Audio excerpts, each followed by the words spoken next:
Here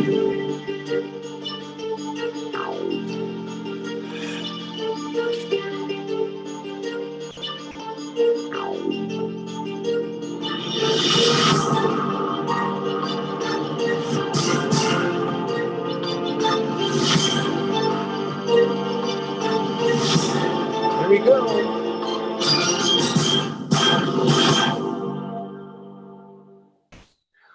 Welcome, welcome, welcome back to Truth Quest. My name is Aaron Moriarity. I will be your host, and we're going to go on a quest for truth together. Yes, we really, really are. So here we are again, spanning the globe, shooting around the planet in our little spaceship here. Oh, we need to adjust it and get Captain Kirk right where he needs to be. There we go. That's the adjustment I forgot to do. It's always something. And hello, Lars, and Operation Shutdown. Yes, where we're just downrange of strange, right? Where the outrageous is contagious, right? And where the paranormal is the new normal. Exactly. That's where we are. We're on the Truth Quest. Oh boy. I'm getting a call already. Oh no.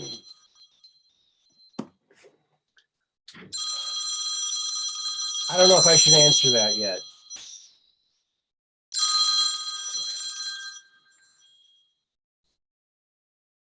Hello? Hello. Hello, Max. How you doing? Good. Well, How are you? We just started the show. In fact, I'm just sharing it out to my Facebook friends right now. Uh-huh. So I just started. How are you doing? Good. Feeling very good. Good. The cold is now mostly gone. Well, that's good. You can't complain too much about that, huh? Let's see. Uh-huh. Are live. Call in. All right. And on my heavily shadow banned Facebook page. So Are we live right now? Oh yeah. I just like I just said, I just started, and oh, Catherine Weiss is here. Hello there, Catherine. And Peggy Dancer, welcome to the show, the program. Thank you very much for being here, everybody. Yeah. All righty then. Let's see. Well, I don't want to disturb your agenda, so I can listen if necessary. okay. All right. I just I have some things I wanted to talk about here, and if you have anything to add, you can certainly say whatever you want to say. Okay. Thank you. Let's see here. All right, friends. What was that? I was just going to tell you that I was just watching not Journey to Truth. Journey to Truth program on, and this guy named Jacques on there talking about the Bosnian pyramids. Boy, that was interesting.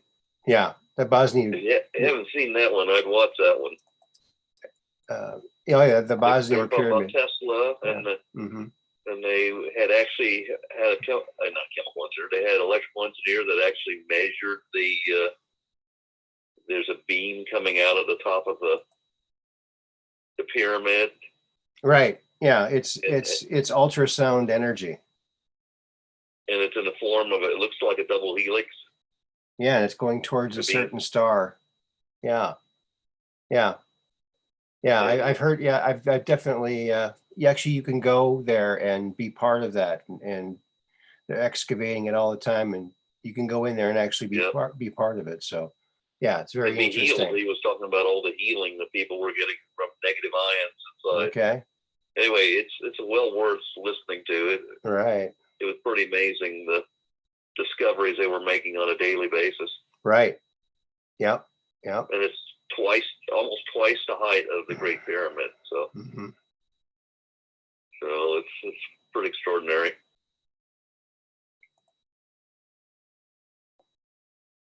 Yeah. Okay. Well, here's something, friends, that was noticed from an early shuttle mission.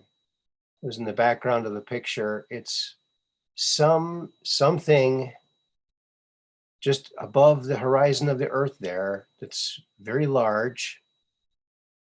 It's not a satellite. A satellite wouldn't be that big. So it's something huge. Don't know what it is, but it's something. Or else it's just a flaw in the film. Yeah, it's hard to say with just these little tools here. But yeah, that's the first thing I wanted to show you, friends. So that's pretty cool. Let's see who's in the Peggy Dancer. Welcome to the program. Maybe I already said that. Yeah, we got Lars, Peggy Dancer, Catherine Weiss, Operation Shutdown, and Terry Hopper. There he is, 11:11. Right on time. Right on time. All righty then. Oh. All right. Well, that was that one. Yeah. Hey, Corbin Phoenix. There he is. He's in the house too. Fantastic. Okay. We got some things here, friends, for you to look at. You know, I saw this, someone posted this the other day, and I just thought it was pretty illustrative of what's happening now. So here you got the ape, which is represented by what, the government or the globalist elites, and then the serfs, us, you know, the plebs with the mask on. And of course, this is Charlton Heston, I think. You know, get your damn dirty hands off me, you dirty ape, or something like that. Didn't he say that? Yeah. And they put the muzzle on him. There you go. That's what we're going through right now. And so I thought that was good. Love Planet of the Apes. It's a great, great movie. It did move rather slow in parts, but it was a great movie all together. Great movie. Yeah. Yeah. Evolution in reverse is what they were really kind of illustrating there. Devolution. The evolution of apes and the devolution of man in the future, brought on by our own destruction. Interesting story. Makes you wonder, huh? Makes you wonder.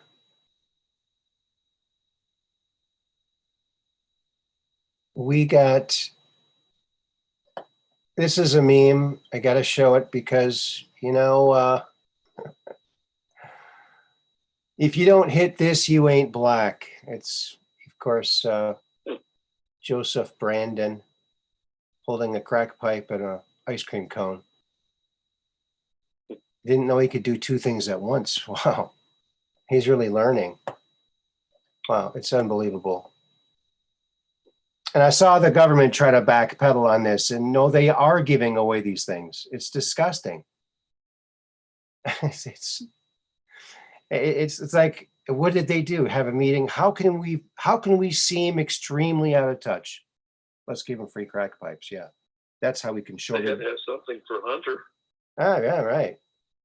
They had to have something for him to be in charge of. Yeah, he's the smartest guy that Biden ever met. The crack pipe king. So the crack pipe czar. So I saw this. This was interesting, friends. Check this out. Get rid of that. There it is. So this is from Paul Mendelius. Okay. Ottawa Mayor. We will purchase our own tow trucks then. Truckers. Bring in the mining trucks. They show these gargantuan trucks, you know, where a guy is just up to the middle of the hub of the wheel. Yeah. There's no way the government's going to win this one.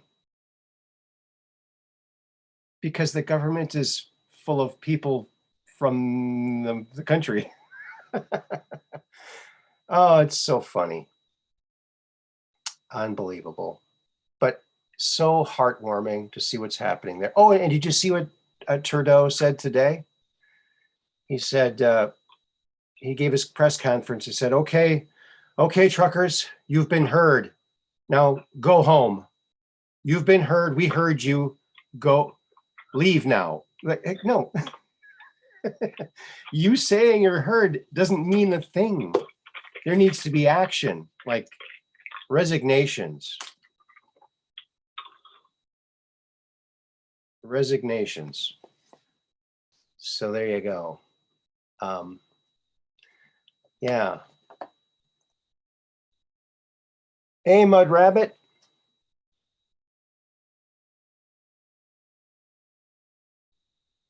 All right.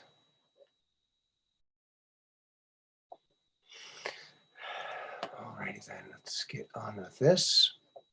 So that's neat. There are so many good, heartwarming stories coming from Canada that, you know, and here in America, we've got Constitution, you know, and it says right here, we can say whatever the bleep we want. A bunch of peppy faces. I love this one. You know, it has some extreme language, and excuse the lingo schmingo, but yeah, I usually try to, you know, not have swearing on program, but this one, you just gotta love those peppy faces that they did, huh? You gotta love it. You gotta love it. Oh yeah. The founding peppies. Those are the founding peppies.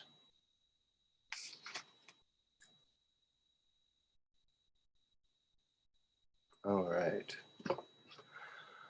Okie dokie, Pinocchio. Yeah. You know, that's probably why they're not teaching kids cursive writing in school anymore, because the Constitution's written in cursive writing. So, you know, teach the kids cursive writing, folks. Teach them that. Because they're not learning it at schools, I don't think, in a lot of schools. So homeschooling is the way. That's the way to do it. Yeah, homeschool. Let's homeschool them. Yeah, so we did that. And guess what, friends? If you were around in 1956 and you had a Chrysler New Yorker, guess what you would have in the car as an option? A record player. Look at that, 1956. Of course, they had them earlier than that too, but, and check this out, push button transmission. Same thing my 60 Rambler had. It's a nice looking dashboard for a 1956 Chrysler. Pretty nice. Gotta love that record player. But with the way the old cars bounced around, it had to be a pretty heavy needle, don't you think? Probably like a close and play record player. It might skip a couple times, you never know. Small price to pay for looking cool though, huh? Having a record player in your car. Way back in 1956. Just think. We think we're so advanced now.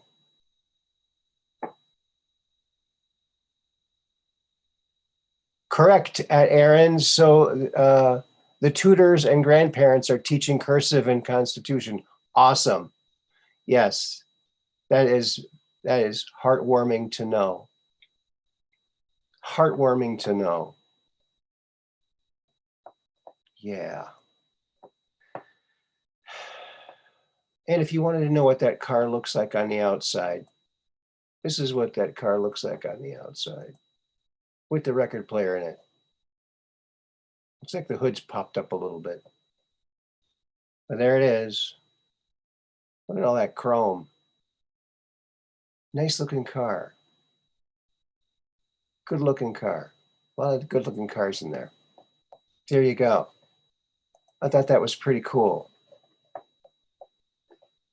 We think we're so advanced, but hey, they had record players in cars back in '56, right? We get CD players or whatever they have now, chips, or people don't even have that anymore, right? They just have what's on their, whatever kind of system they have. What do they have these days? I don't even know. I don't even know. I'm still trying to. I still have an 8-track player. I'm looking for an 8-track player, but the 8-track players suck because they interrupt in the middle of a song. There'll be like a big click, and then the rest of the song will resume. It's like, wait a minute. You should see these teenagers when they see this thing. They're like, where can we get one? Really? Yeah. They're amazed by it. They're like, that is so cool. It's pretty old tech. Actually, yeah. Of someone I knew back in high school, her grandfather or something, or father, invented the 8-track. Oh, wow. Yeah. I thought that was John Leader. I thought I heard somebody say he did it.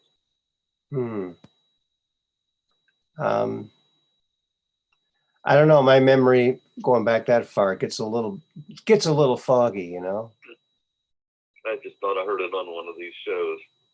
My brother has an 8-track player in his car when he took my mother and I in a ride in his car, a '66 Chevelle, and he had an 8-track player, and he had the tape he had in was a great 8-track tape, one I bought many of because they kept breaking.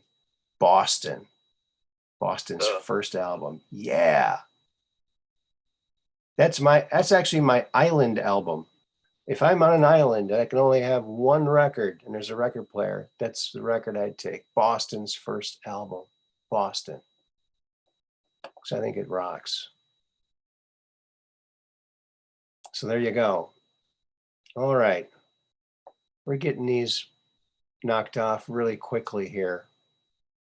Here's something inspirational, friends. Check this out. Will you now? Oh.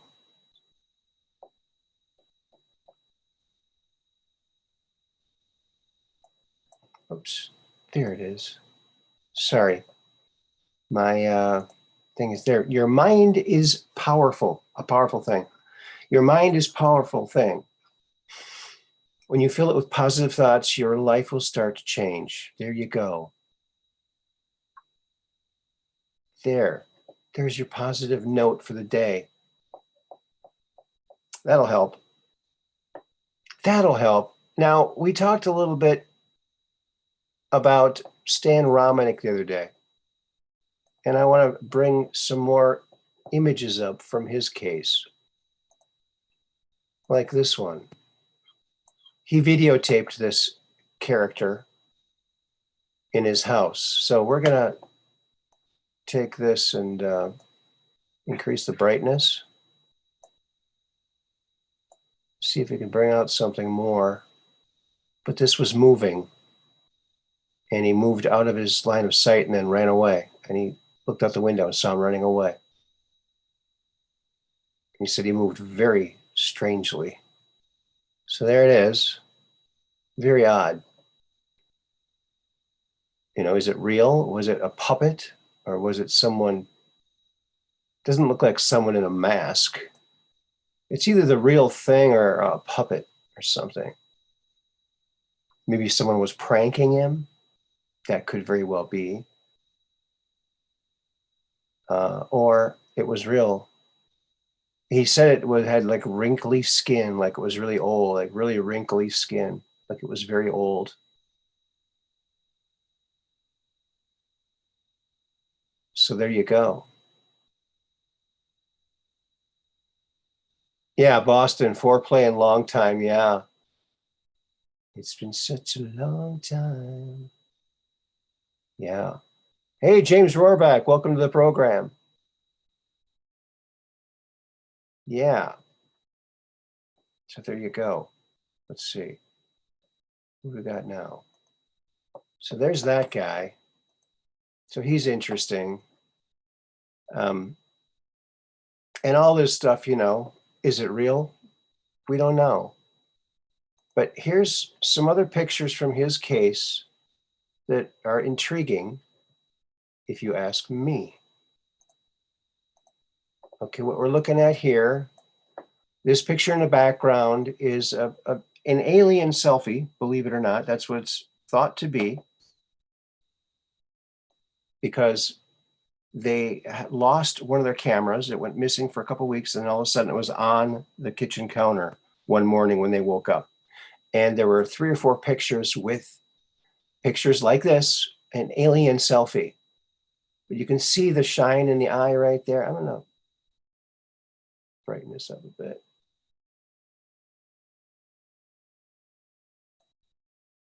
Yeah. So anyway, and this over here, he had torn a bunch of his ligaments in his leg. He had some kind, I can't remember what the ailment was called, but he was going to require surgery. So he had a temporary cast on his leg. And in the middle of the night, he woke up and he was walking around, and his wife said, Stan, you're walking, because he had a temporary cast on and he could hardly walk because he was in a lot of pain. And he had no pain, and the cast wasn't on him. So they looked around, and the cast was out in their backyard, out in the yard, like torn to shreds, like ripped to shreds and kind of melted.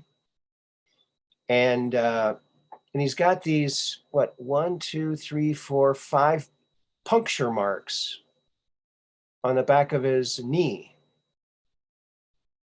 And so the thought is he was abducted, and they did some kind of procedure that caused these puncture holes, scars in the back of his leg, but fixed his leg. And when he called the doctor the next day, he said, I'm calling to cancel my surgery. And his doctor's like, Stan, I know you're probably nervous about the surgery, but you're going to have to, if you're ever going to walk again, you're going to have to get the surgery. I know you're kind of nervous about it. He goes, no, you don't understand. I don't need it. I'm walking. I'm fine. The cast is off. He goes, what are you talking about? He went in, he examined him, he goes, wow, you're right. You don't need surgery. I don't know. I can't explain it, but wow. And they recorded that. So that's interesting. That's very compelling, I would say. Well, yeah, and a lot of things having to do with health. Salute, James Rohrback. Yeah. Hey, Mad Posh, good to see you. It was cast off. Yes, it was the cast was cast off. Good one. Good one. Best albums are the first in many cases. That's right, James Rohrback. Yes. Competition now. Yeah. I'm going to turn you up a little bit. There you go. All right. You know what? I'm going to put the call-in information up there, I think, so we can get other people to call in too, if they want to. If you have a encounter or a dream that you had that's interesting, or any reason that you might want to call in. There you go. There's the information. And sorry if it's a little bit. Oh, yeah, we're still listening to RP78. Yeah, I was listening to him too. That was a very fascinating show. I encourage you all to watch that afterwards. Go on Twitch and watch Red Pill 78. He had a fantastic guest on. I can't remember the guy's name, but he's definitely a warrior for the good. He's rescuing children and people from being trafficked on the border. And yeah, and they've been doing it for like 3 years. And so God bless him. He's doing God's work. And he says they need more people to come down there. So if you're looking to do something, maybe that's your calling, go help out. But watch that episode. It's a very, very compelling, heart-wrenching story he tells, but also very promising. He says a lot of the people that work for the cartels come and they hug him and they're crying and they're just thank him for doing what he does by saving some of these kids from this horrifying life. Yes, Zach is legit. Lewis Arthur. Yes, that's who it was, Mad Podge. Thank you. Lewis Arthur. Yes. And it's what, Vets at the Border or something like that, or I don't know what his organization was called. I can't remember what it's called, but it's very good, very good. And he is someone who has turned his life around, turned his world over to the Lord, and is doing God's work now. So he is powerful. He's doing powerful work, and he needs more light warriors to help him. So there you go. Something to think about. And yeah. So what's happening with firefighter Mike? Oh, I just heard from him the other day. He's doing well. He's doing well. He pointed out to me something I didn't know, that the truckers up there in Canada, they have bouncy castles for kids. I didn't know they had that. Oh, wow. That's heartwarming. I like that. That's cool. Yeah. I don't know how I missed that, but yeah, he's a great guy. And yeah, he's doing good work. He's waking up people at the firehouse, playing Red Pill there and everything. And he was helping some guy doing some work on a car, and they're crawling into this car doing some work. And apparently I called him, but I didn't really call him. I think I put my phone in my pocket and it pocket dialed him or something. Mm. And he goes, "Oh, Aaron's calling. Let's listen to what he has to say." It's like, oh yeah, real smart guy. So yeah. Have you heard from Andrew? Yeah, I just heard from him the other day. Yeah, he's doing well. He's doing well. Still working on his projects. Still working on his projects, and very into health and proper foods. He beat his diabetes, and he's very health conscious and talking about the benefits of foods like walnuts and all kinds of other good healthy foods. So he's doing very well.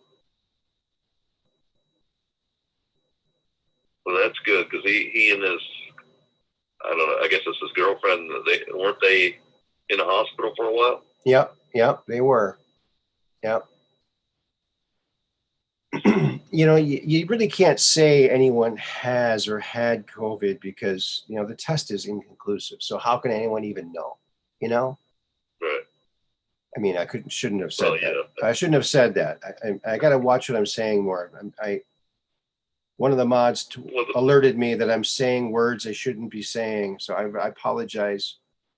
I try to not to say. One of the words we should always try not to say too is it's a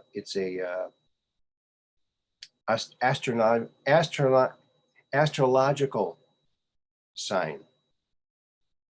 And it's not Capricorn, it's not Aries, it's not Pisces. Oh, okay. It's something else. It starts with a C. Right. A crab. Yeah. Yeah. Something like that. So, and I know I've said like dancer. I've said the wax word too, and I think, and people in the chat get erased for saying that. So I apologized for slipping on that. Silly me, I start to think we're in America where we have free speech, but I guess we're not there yet.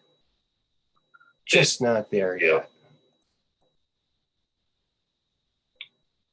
Got to work our way back to 1776, where we have freedom of speech again. And it's just bizarre because it wasn't that long ago. Remember when we heard, oh, the people in North Korea, the people in China, their government censors what they see on the internet. We're like, what? Yeah, right. That's even possible? Oh my God, how could that be? And now look what we got here. Well, you hear what Brandon's saying about, oh, we got to help the Ukrainians protect their borders. And how important sovereignty is. Well, and, it's like, oh my God. Biden has no positive experience with borders. So I wouldn't take any advice from him. He's got nothing.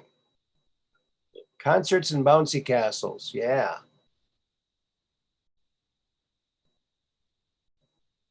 He's getting advice from his crack pipe czar. Right. It's just bizarre world, friends. Isn't it? It's craziness. It's bizarro world. Oh, and here's the picture that started the whole Stan Romanek craze going, and you might remember it. Now, if I can only find it. It's Boo, where this alien popped up. Where is it? Oh, brother. Oh, there it is back here. Here it is. So this is, he set up a camera because they were getting creeped out because they thought that someone was peeking in on them from this window. So he set up a camera to try and catch it. He thought it might be a peeping Tom. It turns out to be this alien guy. So kind of floated up, he blinked. And so he's got video footage of this character. It's got shine in the eyes. It's a grainy image and it's through glass. And there's a reflection, a pretty strong reflection that you're fighting to see it, but it's there. And then if you watch the video, after it goes down, he comes out and he sees it running away and he gives this really weird jump, like, because he said it moved so unnaturally, not like any animal he's ever seen, the way it was running. Yeah. Chupacabra? No, it's an alien, some kind of gray alien that can go very fast without moving very much. Something like that. Just hopping and going far distances. But yeah, there he was peeping in the window. Peeping through the window. So yeah, they were right. Someone was peeking in the window, but it wasn't just a person. That's what it was, apparently. And they named him Boo, because he's like, Boo, peekaboo. He came up and went down twice, if you watch the video. It's very grainy. It's from a long time ago. Boy, you remember that movie Signs first came out? Boy, that was scary. Signs? One with Mel Gibson in the house and No. It was Signs. I don't think. And the aliens on top of the roof and trying to get in the house.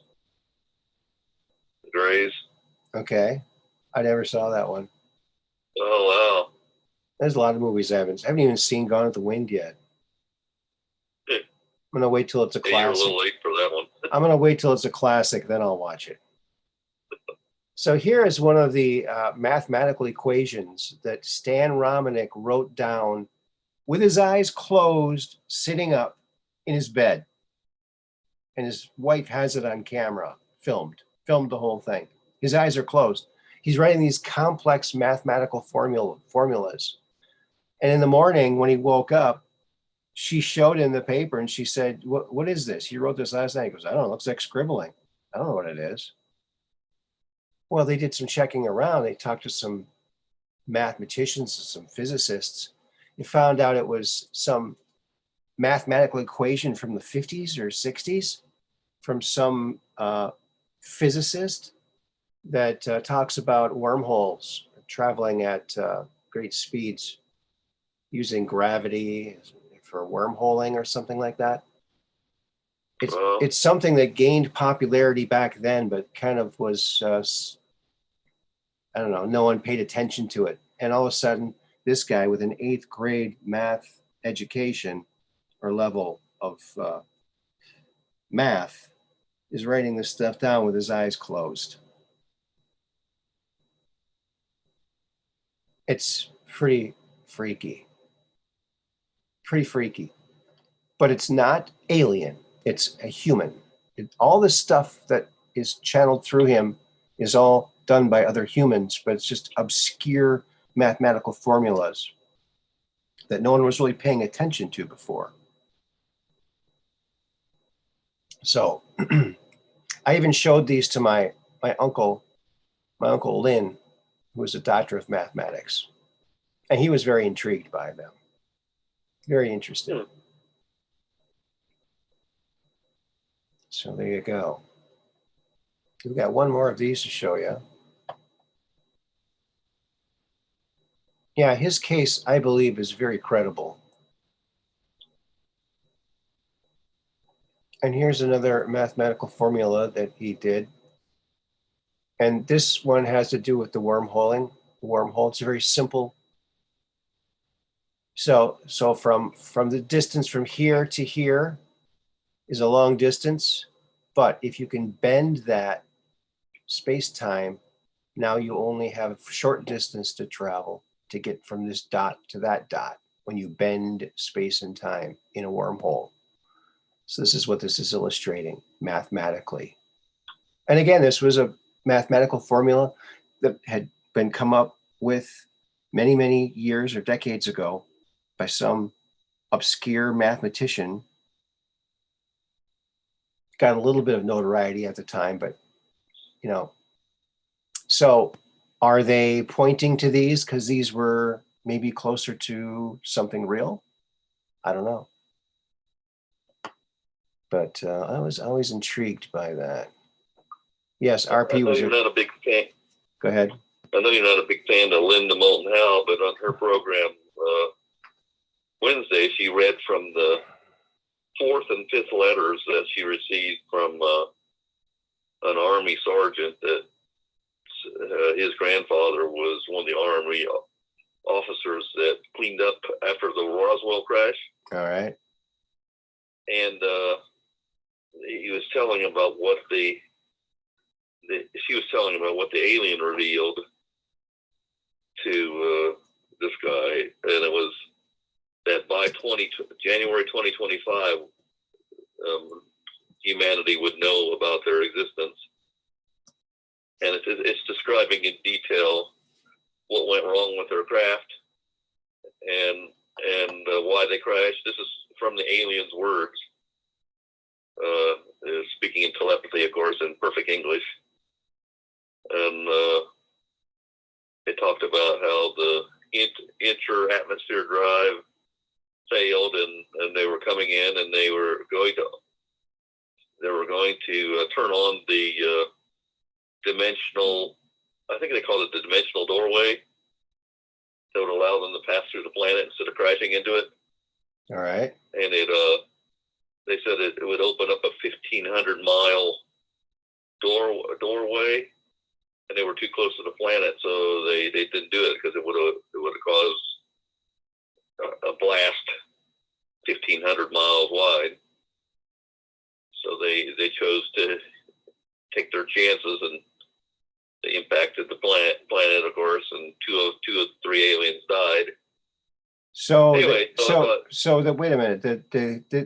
So they didn't get struck by lightning or hit by the advanced radar that brought them down?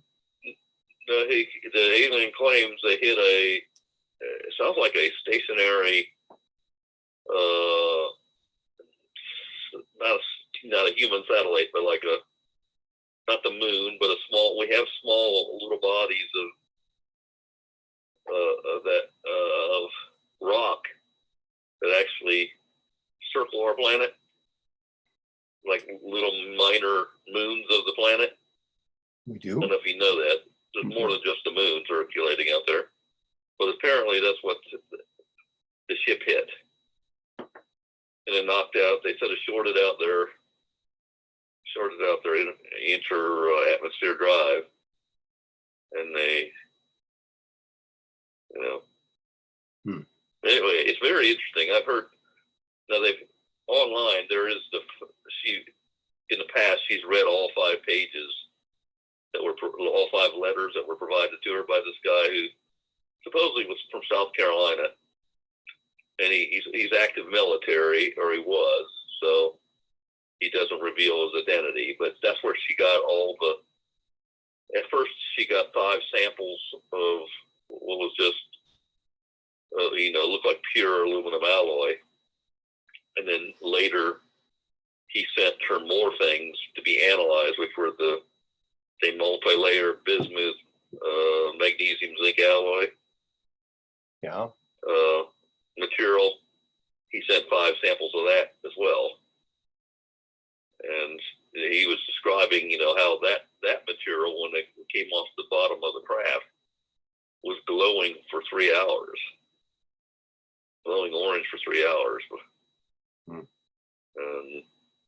Anyway, it's very, I've heard the whole presentation before, but the only reason she was emphasizing the letter 4 and 5, because she said in her latest presentation she's been talking about, she hired a remote viewer and asked questions like, when are we going to get disclosure?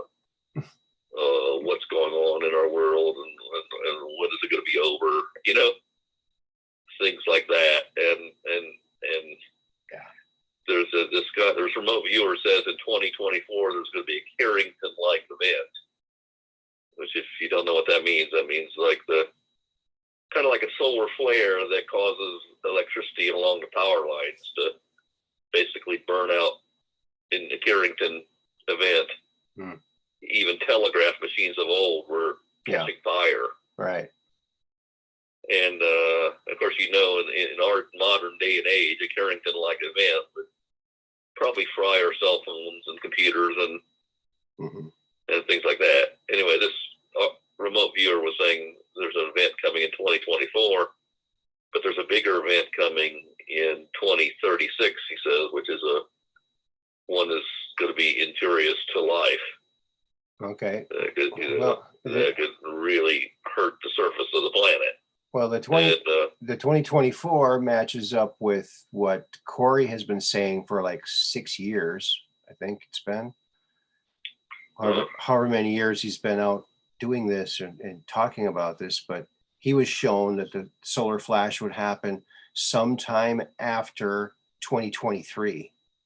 So 2024 is after 2023. But it would be when the surface population would be, spiritually ready for it.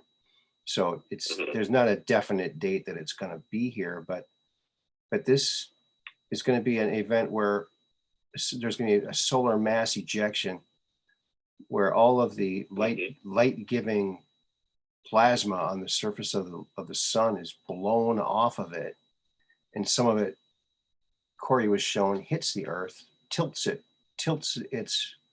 on its axis a few degrees, and causes 3-mile high tsunamis worldwide, and burning, scorching Earth and ocean, where it hits somewhere near Europe, where it's going to hit land and water and burn and cause all that devastation. So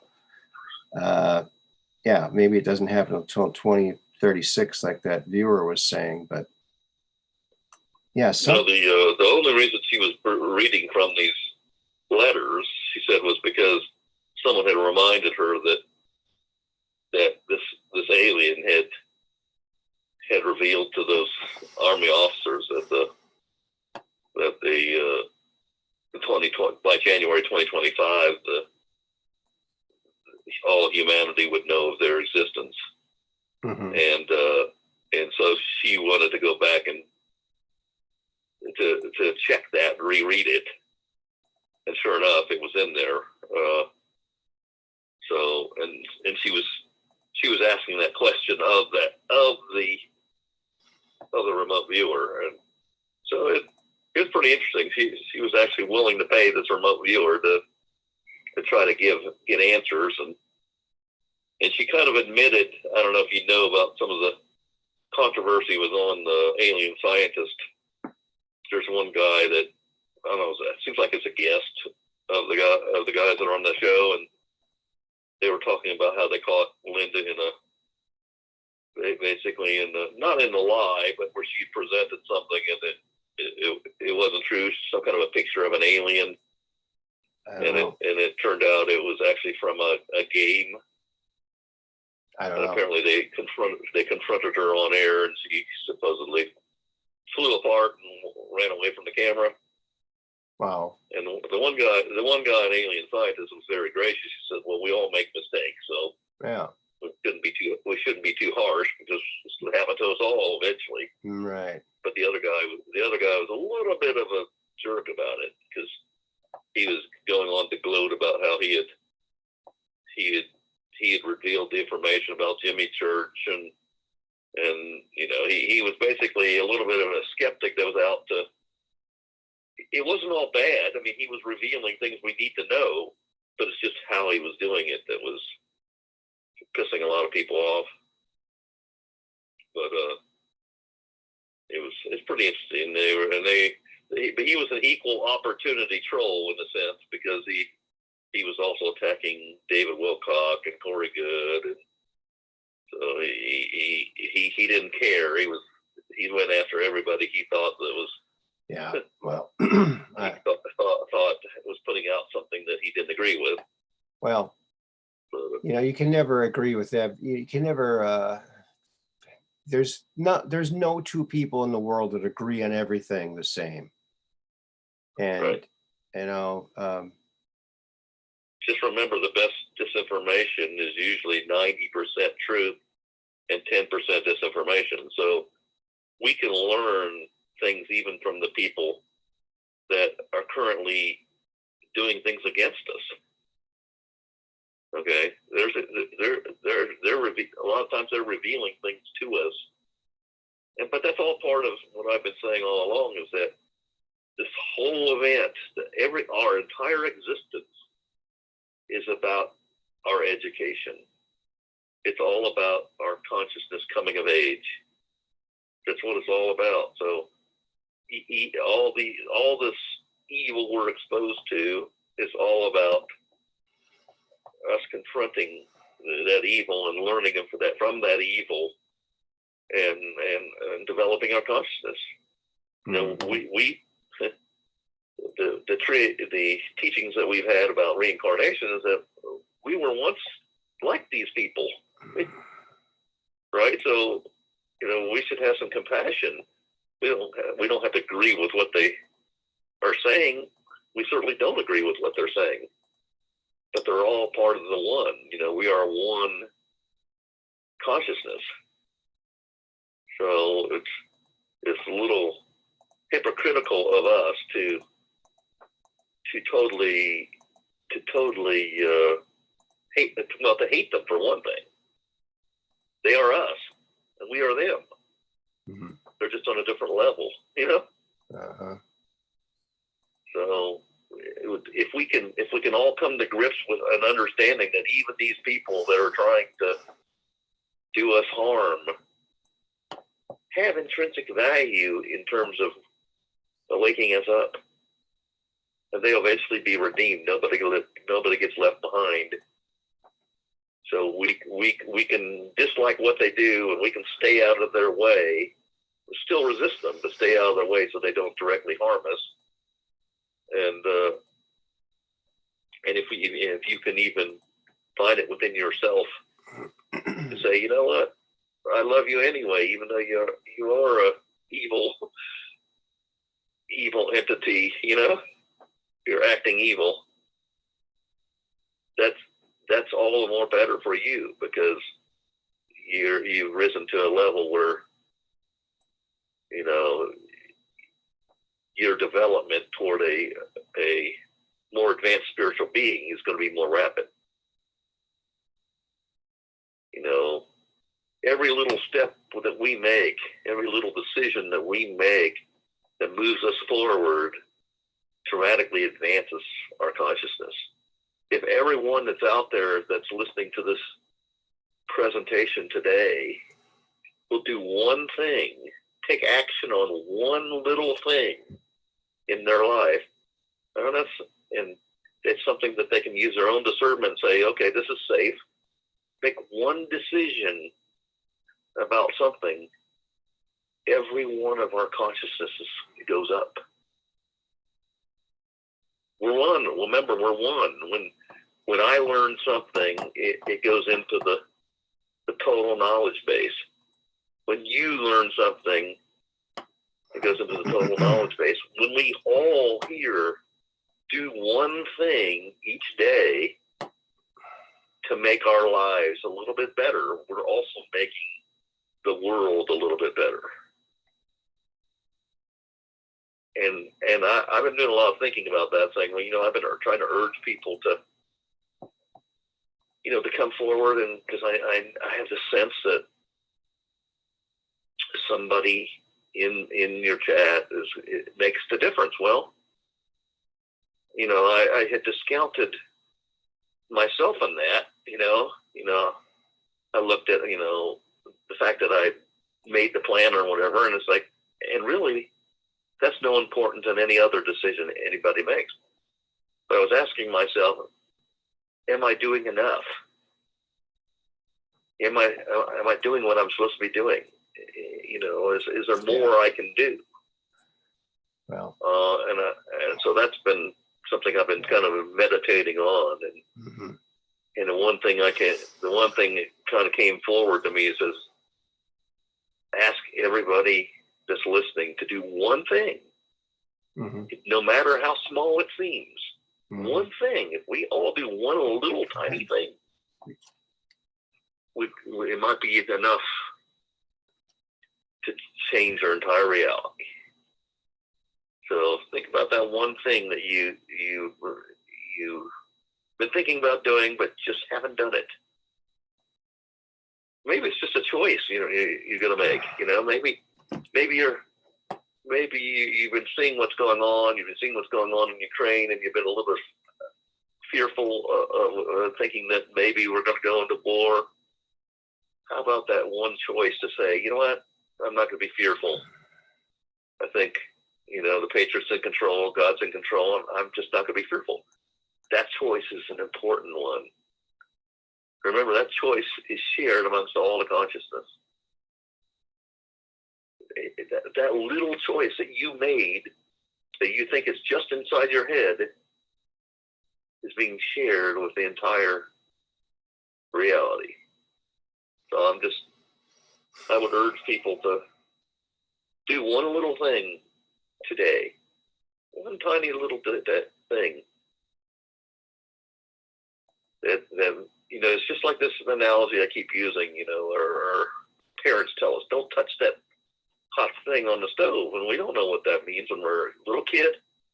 So what do? We end up touching the stove and say, ow, you know, and we suddenly realize, because we took that little step, we learned something important. And first of all, when our mom or dad says, don't touch that, it might be a good idea not to. But in the same way, our consciousness only advances when we do something. So the word is to do something today. Make a choice, make a decision, choose to eat a little healthier, whatever. I'm not going to tell you what to do. I don't know. Whatever is impressed upon you for the moment to do it. You know, I'm not asking you to do something that's harmful. Use your discernment. Do something.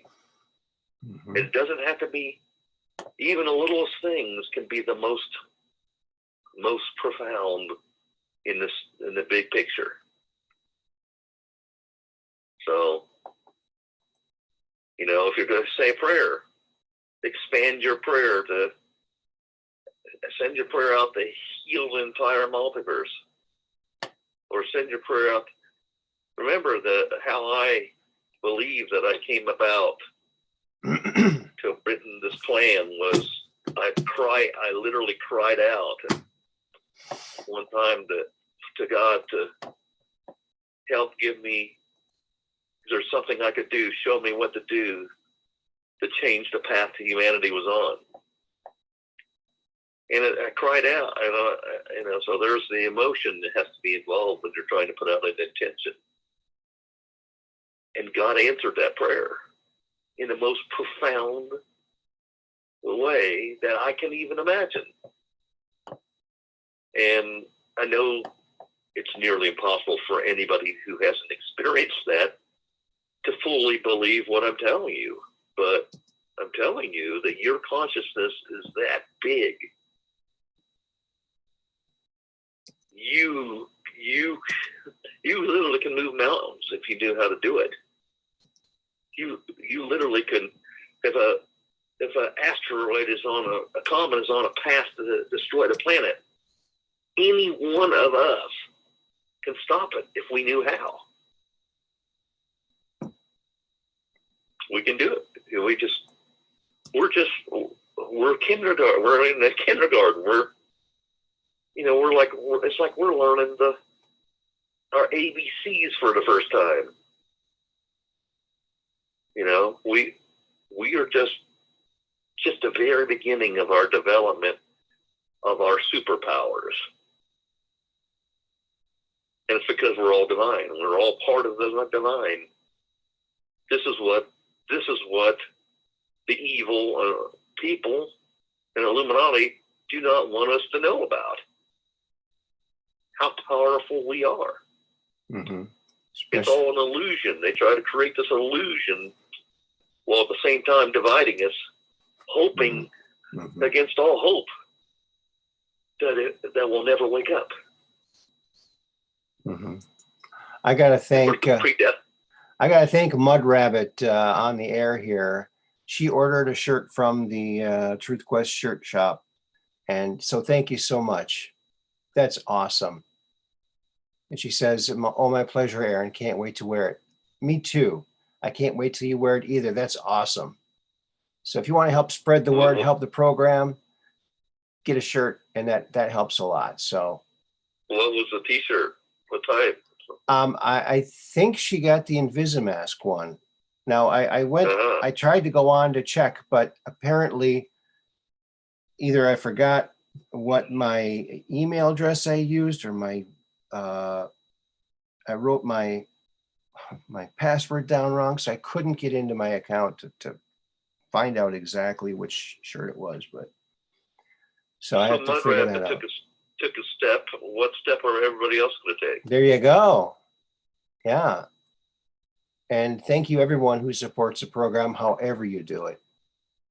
PayPal's a good way, you know.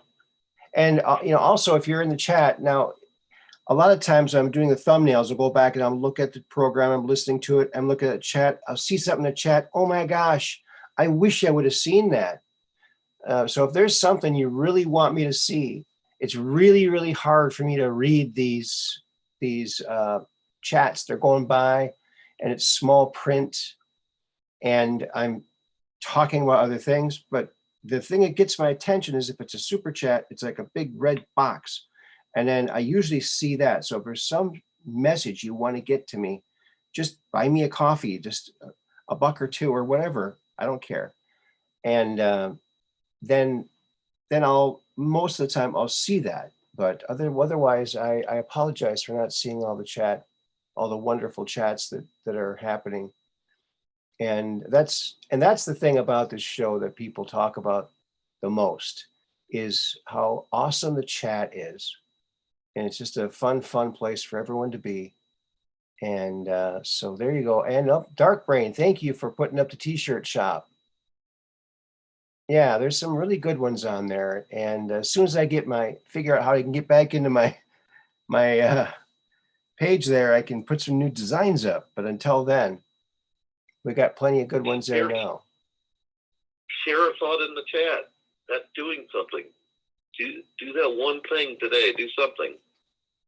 Share a thought. Share one of your thoughts in the chat. Okay. It doesn't have to be anything big. This is the point. When we all do something, if we all do something, our entire collective consciousness goes up.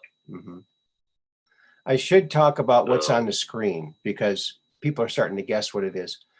This, my friends, are the 6 documented landings on the moon, and the evidence from overhead, either from satellite images or telescope images, where you can see these with a high-powered telescope, or you can check them out on Google Earth. These are the landing sites of all of the Apollos.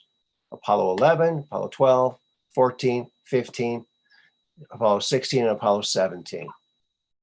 So those are all the ones that formally, officially landed on the moon.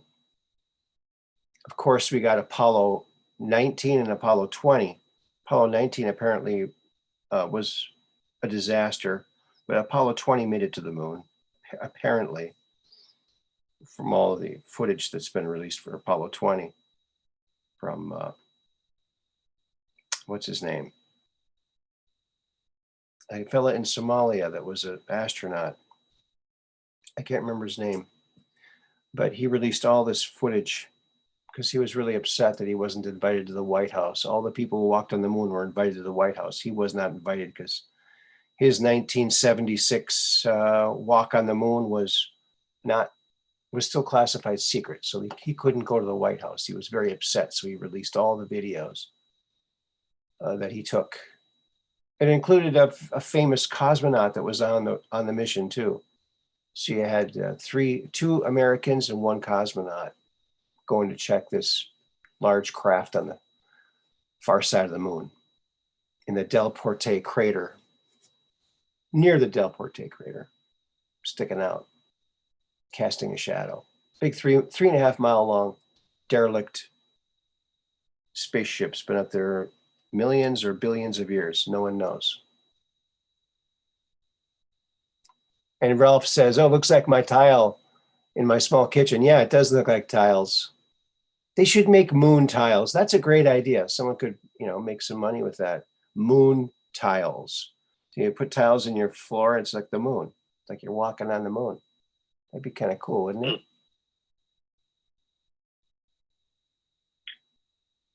That would be neat.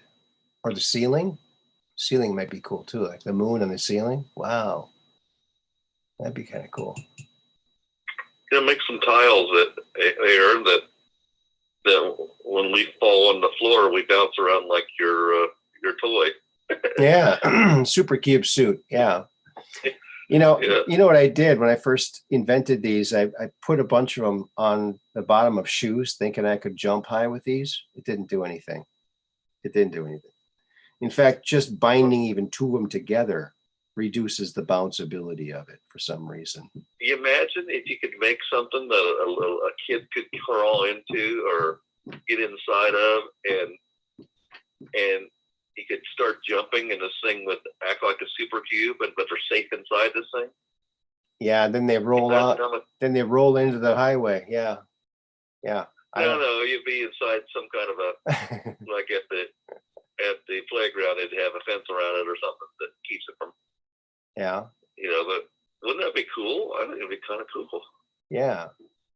Oh, and Peggy Dancer says, like a personal bounce house. Yeah.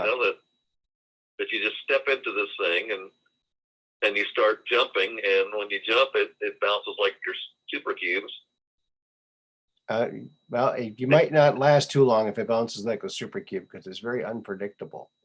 Peggy Dancer says, "Can you moonwalk? Can you moonwalk dance on the floors?" Ralph, yeah, LOL. Hey, Abby, good to see you here. Hey, that would be a new trick for your Elvis routine. What's that? Do the moonwalk. Oh, the moonwalk. You know? Actually, Elvis kind of did do the moonwalk. That's where Michael got the idea from. Got a lot of Really? he took a lot of his moves from Elvis. Yeah, going up on his toes. Elvis did that back in the 50s. Oh, well. Yeah. Well, see, there's something to add to your act. I think for that.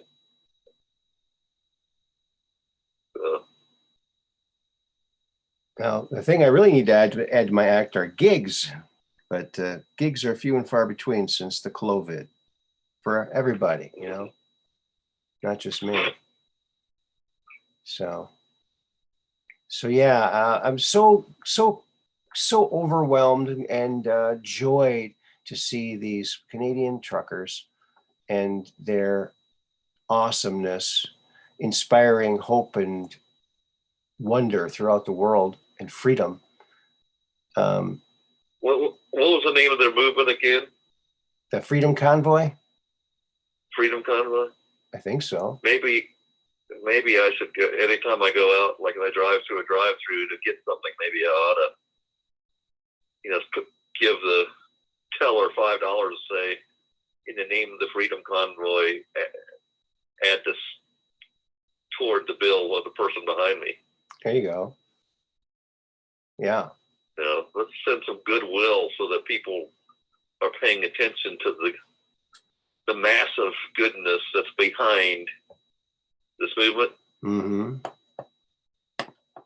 So even doing something in their name advances the cause. Mm-hmm. Do something nice. Say something nice to somebody in your world that you come in contact with. Say,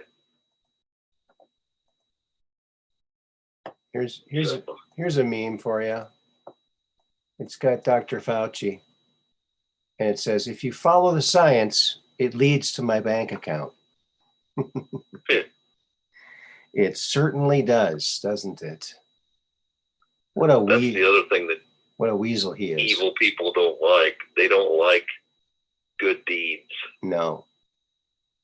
Do something nice. Do something because you're going to torque them off. He does look like a rat. He looks like a rat. He is a rat. I love how Trump just kind of pushed him out in front of everybody and just watched him kind of implode on himself now. I mean, boy. Oversaturation. That'll do you in every time. Now he's saying, "Oh, a fourth booster, a fourth booster." Yeah. We're not listening to you anymore, dude. We don't respect you. No. He's the highest paid official in the government. Unbelievable. And he does horrible things to puppies and children and people. He should be. The genocidal maniac? He's, yeah. He's making Jim Jones look like a rookie. Mm-hmm. Little worm. Yes, Med Rabbit. He is a little worm. That's right. Hello, Jason Roberts.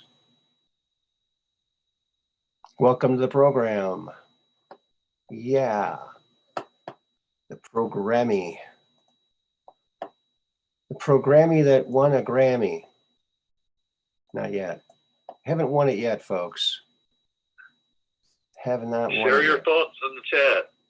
Share your thoughts in the chat. Somebody come on here and they're going on. They're going they're chatting like crazy. I just can't keep up with all of it. They're all talking amongst each other, so it's like, well,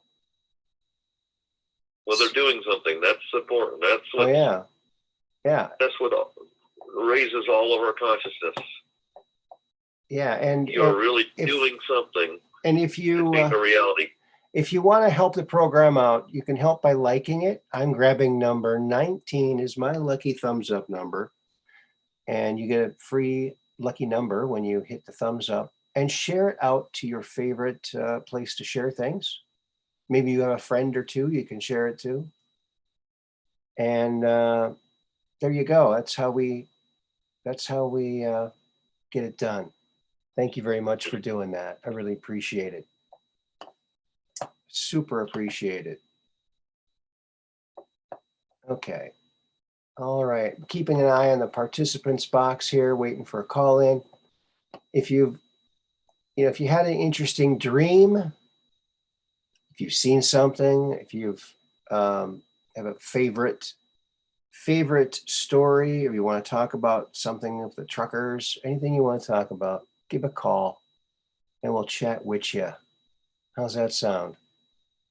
So many, I'm sure there's so many stories out there we'd love to all hear. I remember when Kelly George got on and was telling us her fantastic story. It was amazing. Mm-hmm. We need some more stories. They don't have to be as amazing as that was, but just tell us what's on your mind. Tell me what you want me to invent. Whatever. I don't know. Just whatever's on your mind. Mm-hmm. Tell us what's going through your mind during this time. Tell us. Tell us what your hopes are for when we come out of this. Tell us of the world you have that you want to live in. And while you're doing that, all about it. While you're doing that, I'll show you this picture from my side of the bed. Pulling back the covers on Extraterrestrial Contact, A Spouse's Point of View. It's by Lisa Romanek. And they both write great books. This is a picture from the video that Stan got when he pulled over the side of the road. He saw all these other cars in Colorado, and he was trying to see what they were looking at. And he has a camera with him, video camera. So he gets a video of this thing, silver, silently going overhead. He was found out later that it was actually something from the Air Force Base nearby, some kind of probe or something. That was the story anyway that he was told. But that's what got him going. And there was multiple witnesses. Many people there had pulled their cars over and were watching this thing. And in fact, it was the cars pulled over that got his attention, not the UFO. But it was silver. It was a strange shape. And it was doing that. Yeah.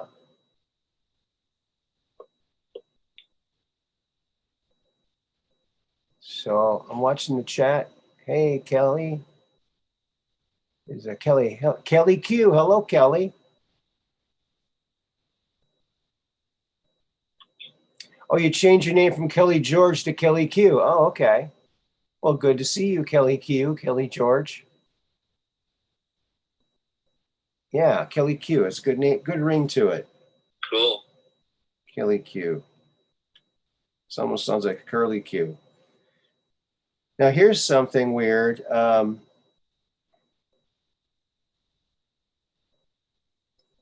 I had the honor of talking with Kelly Q, and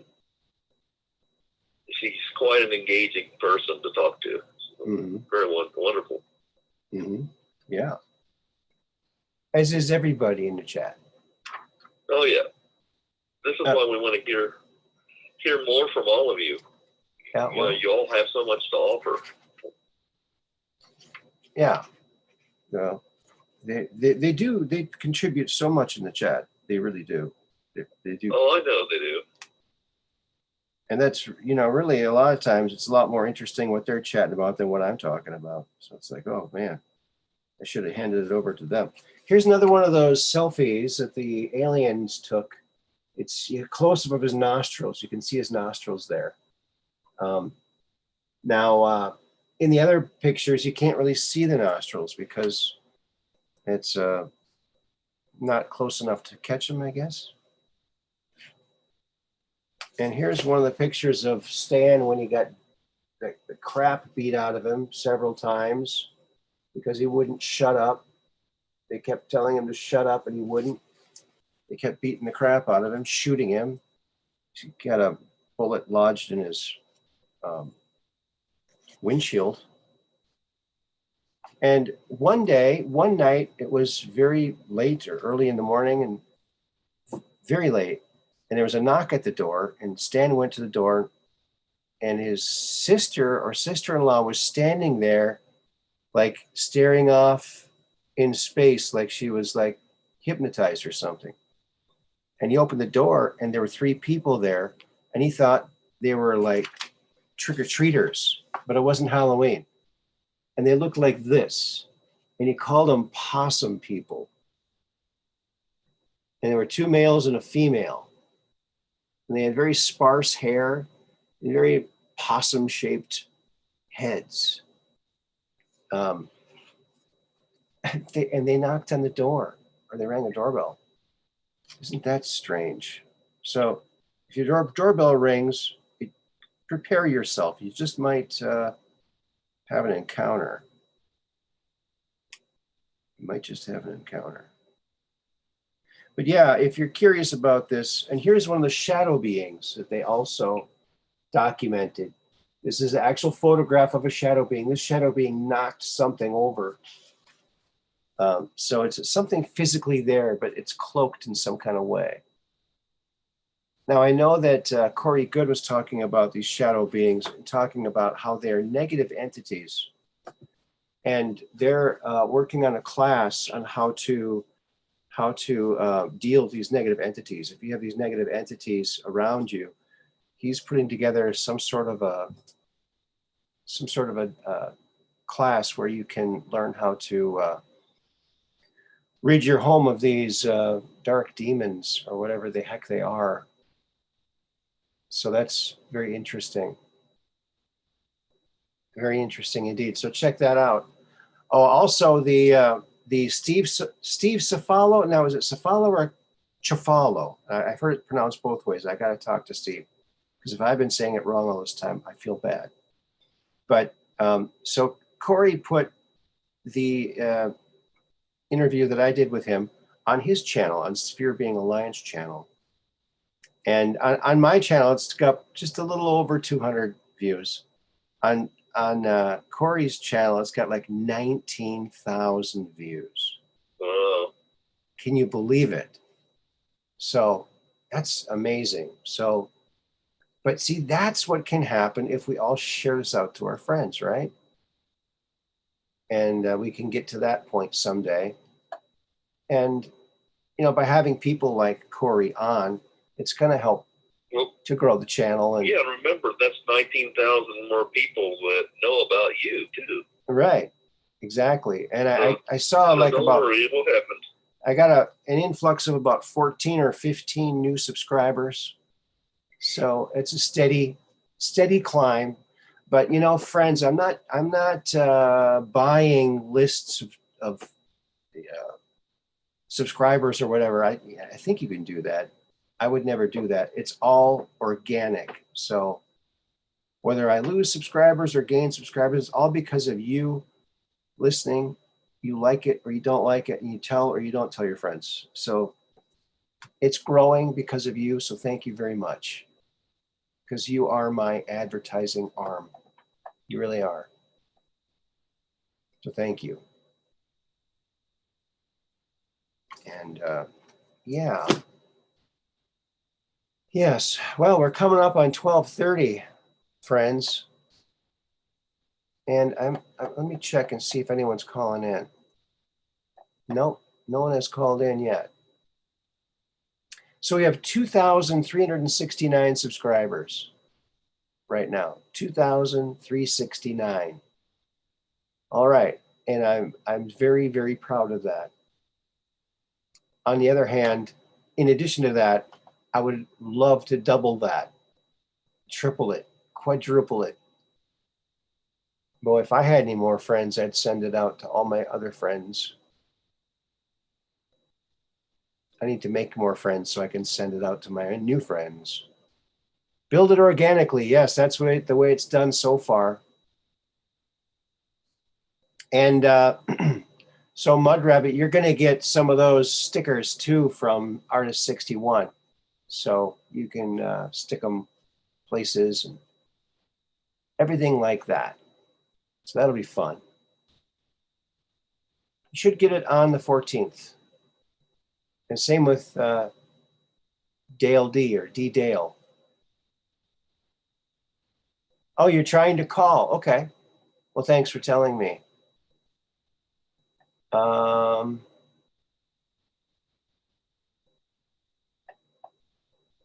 Yay.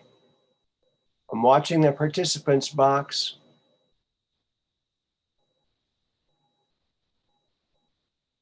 So as soon as you call in, then we'll let you in here. Okay. All right. So there we go. Oh, you know what? How can I do that? I don't think I can do that.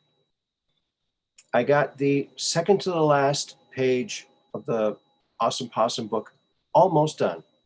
So that means after that's done, only one more page, and then we'll be home free, other than doing some cleanup and some additional detail work. And I might need to redraw a few things, but it's just some cleanup work to make it publishable. And then I'm going to go and find someplace to do that. Kelly is trying to call in. Okay, go ahead. Tell me a little bit more about what you're looking for in a publisher, because I know somebody who is a private publisher. I don't never seen his equipment, so I don't know, but he said that he'll do anything. He's an extremely nice guy. He basically he likes to he's published a lot about history stories. He wrote some recent book himself about Tecumseh, and I happen to know a little bit of the backstory, that this guy knows what he's talking about. I haven't read it. I need to read his book, because I know a few people that went with him and they discovered Tecumseh's grave. That's real, happened in real time, and this story. I'll tell you a little bit of the story. They found this place, and I have a good idea where they're talking about. Because once upon a time, I lived in this area for a short time, and I actually searched for Tecumseh's grave in the past.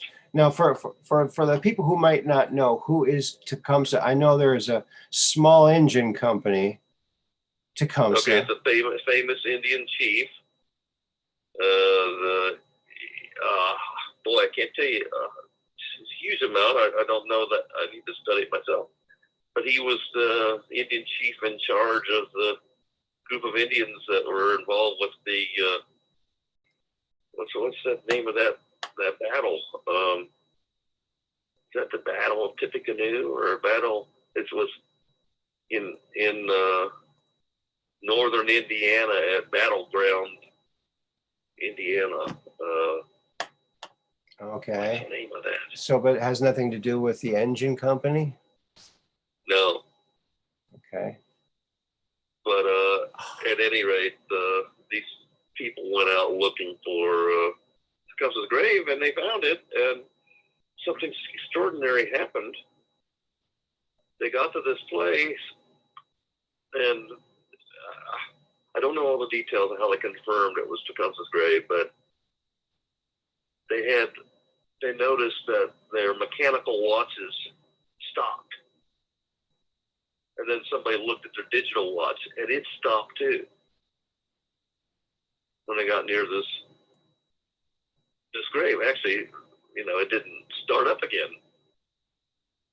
And and I was trying to think about, they didn't dig up his grave, obviously. You know, they weren't, these people were not that, they wanted to preserve history, you know, and one of those people, in fact, their ancestry was Indian.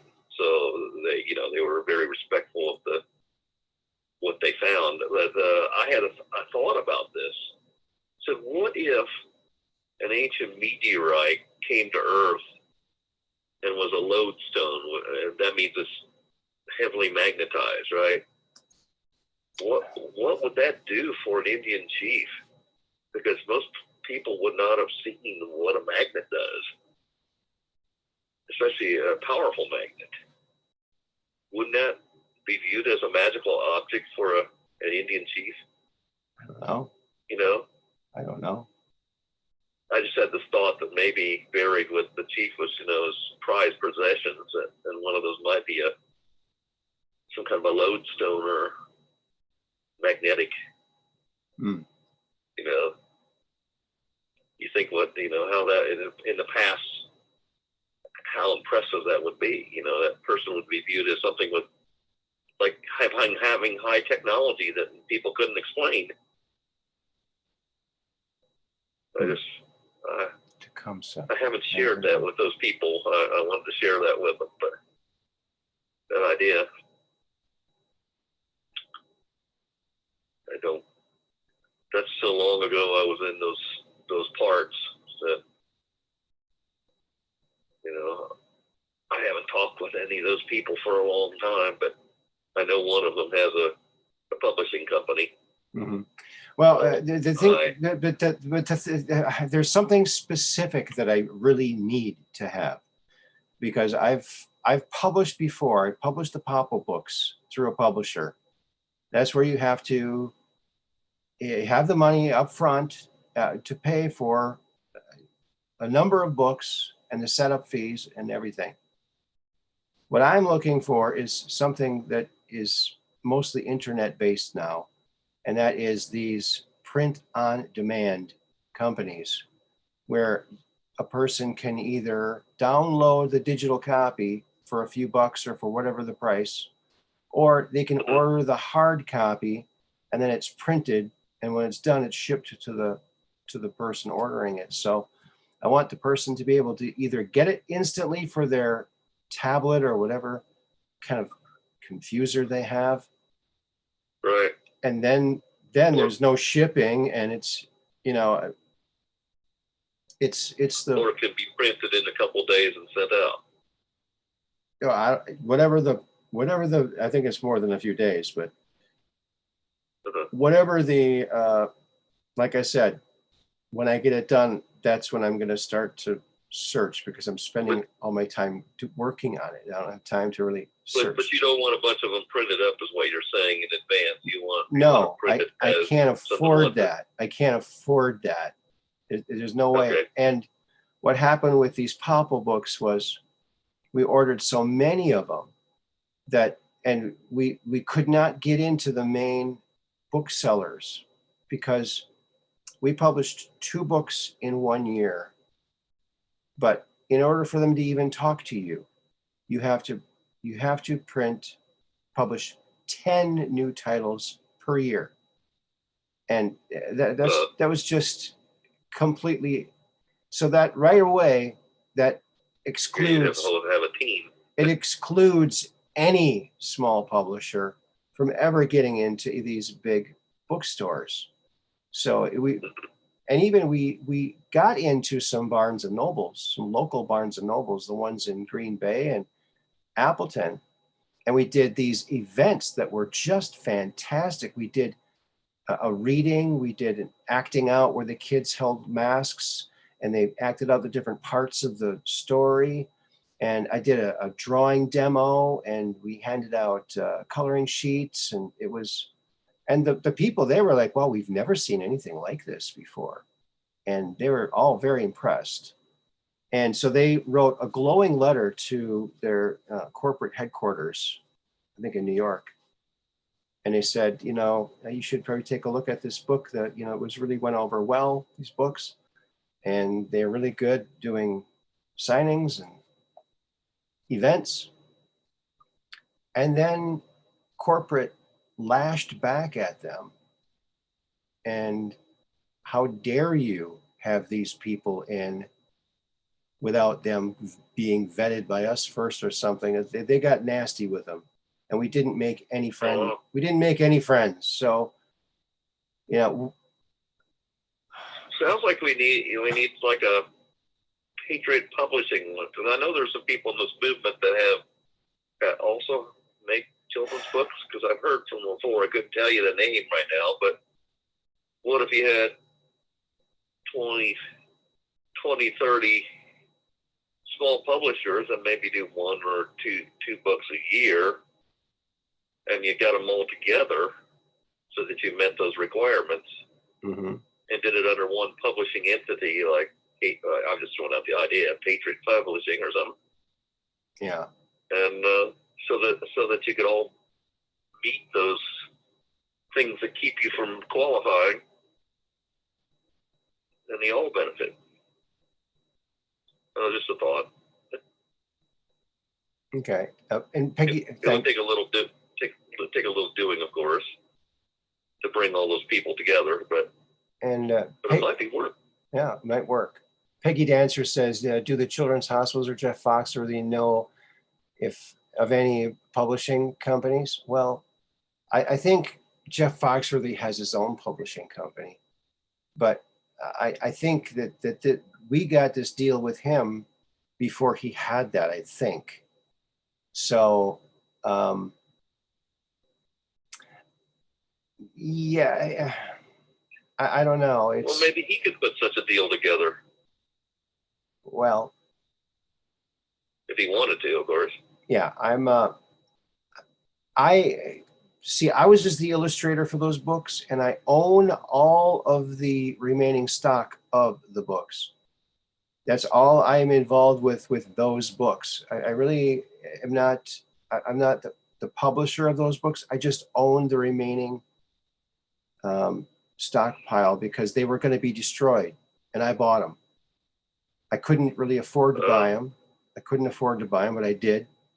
And I paid a lot of money for warehousing them. Well, I tried to figure out how the heck to sell them, because really, if you're not in the big bookstores, you're just not gonna. I mean, we were in a lot of small bookstores, and you have to go around from store to store to store. There's a lot of them, or there used to be. Probably isn't anymore. The COVID, but that's I really want to sidestep all of that minutia and go right to the internet, where they can order it, they have it printed on demand, they can have it within a certain period of time, whatever time it is for that company, or they can download it instantly, and then there's no shipping. You don't have to worry about returns or anything like that. It's just simple, a click of the button, and then people can read Awesome Possum to their kid. That's what I want to happen. I really don't want to. Have you ever thought of going to like a trade show where they got these authors and things there and bringing a bunch of these things and making available for sale at a trade show? When we were doing the Popple books, we went to the book fair. It was the big book fair. At that time, it was in Chicago, and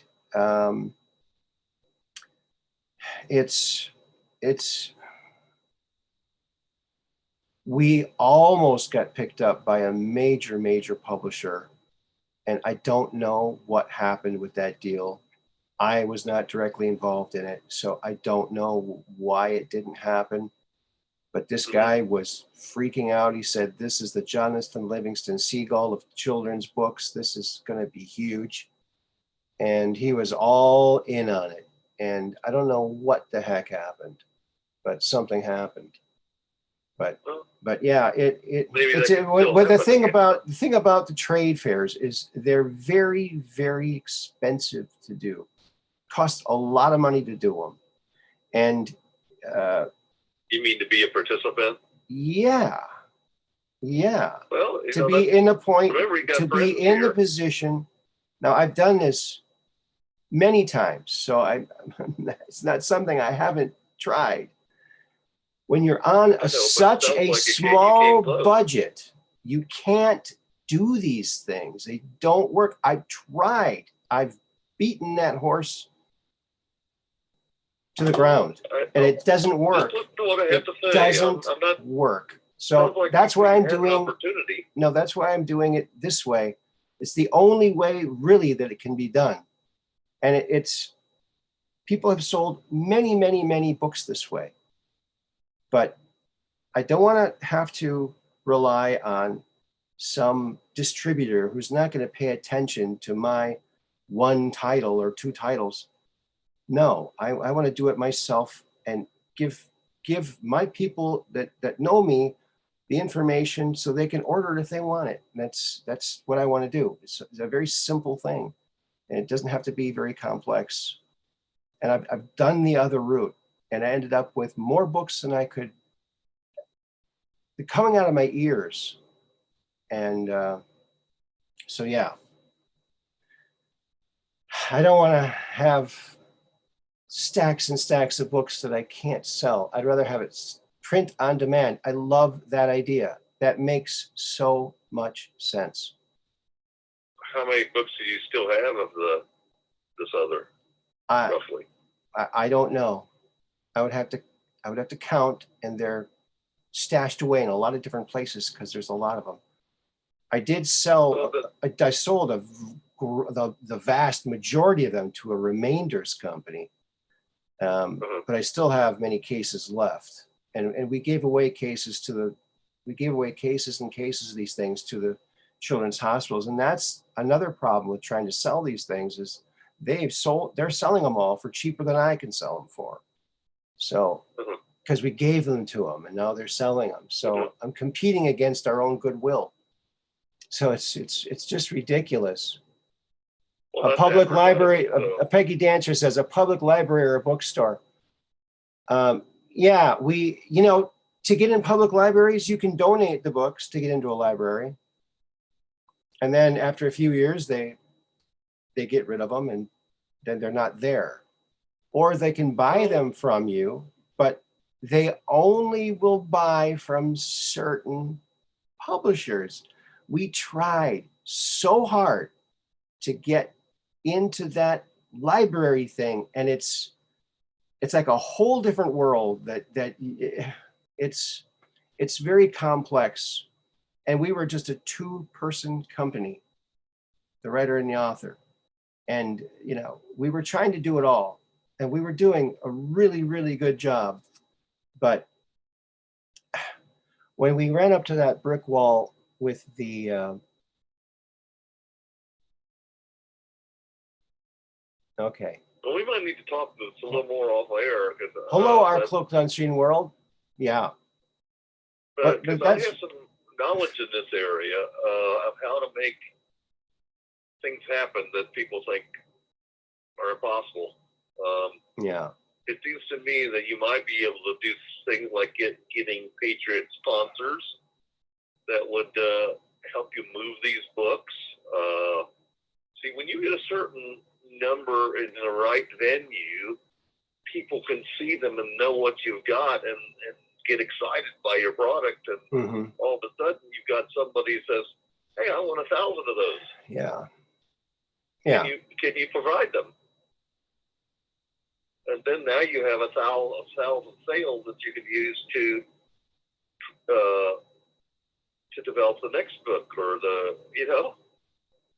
So anyway, I don't.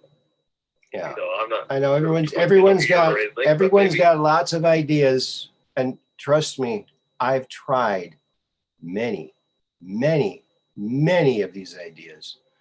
But the thing is, Max, without money, you really don't have a freaking chance. Unless now, that's why I want to stop talking about this. It's kind of don't discount your friends here. What? Don't discount your friends. That's what I'm saying. I'm not discounting anybody. I'm counting on my friends. Hello, and thank you, Kelly Q, for the super chat. Thank you very much. And I'm not seeing anybody in the participants box.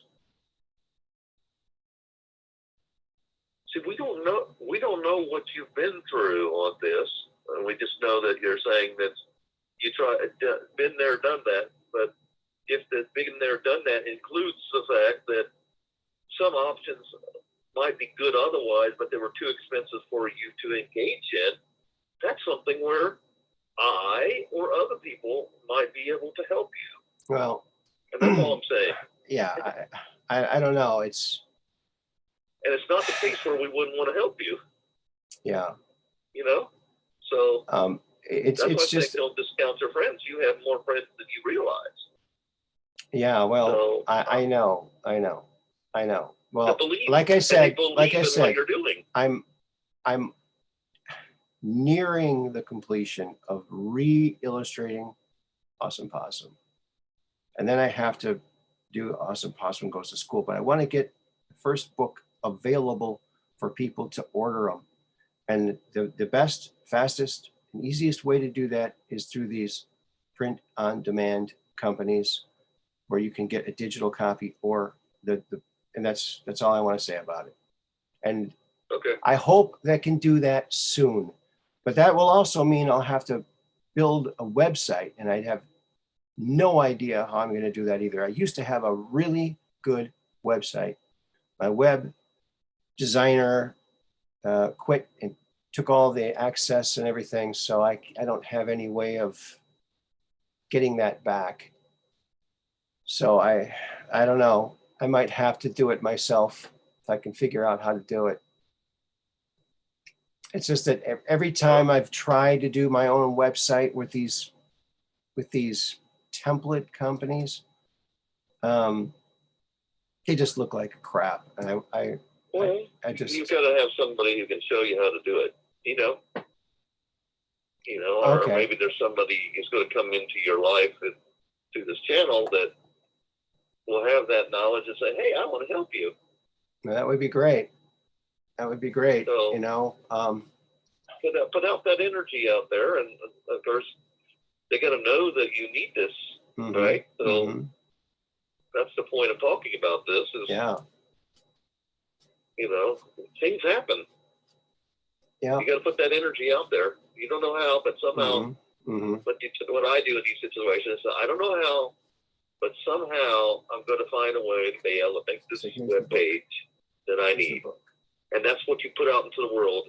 And then you relax and fear just not, knowing in the back of your mind that somehow it's going to happen. That's putting your intention out there. And you do that. Watch, somehow it's going to happen. Because you got to put that intention out.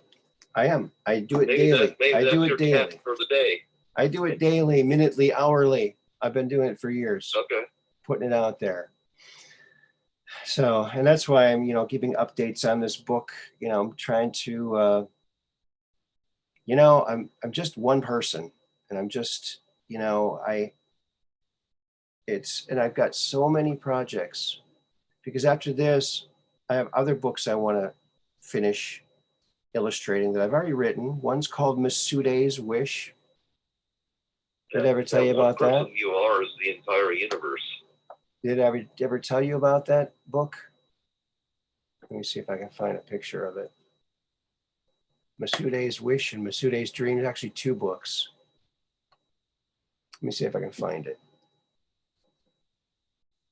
And Kelly Q is not going to be calling in tonight. And thank you, Kathy, for telling me that. Yeah, it's, here it is. Both of them. Okay. So, all right. Now I have to go back here, go here. And we're going to wrap it up pretty soon here, friends, but I want to show you these. So here's Masuday's Wish. It's done in watercolors. And this is a little kid. Oh, it looks like this is a little bit of smudge on this copy. But so Masuday was a real girl, is a real girl. And she was in my daycare class. And one day her mother came and she's dropped Masuday off, and she said, "Oh, Aaron, can you try to help Masuday keep her braids in, because we're going someplace after, and we got her hair all nice in braids." And she had that, really, young kid, very soft hair, like hard to keep in a braid. So it was nap time, and she wanted to hear a story. So I made up a story about Princess Masuday, and she wanted to make her wishes come true. So she went to the wizard, and she asked the wizard if he could make her magical like he was. And he said, "Well, that would take years to train you to be a wizard, but I can braid you these magical braids. And as long as they stay in, you can have any wish you make will come true."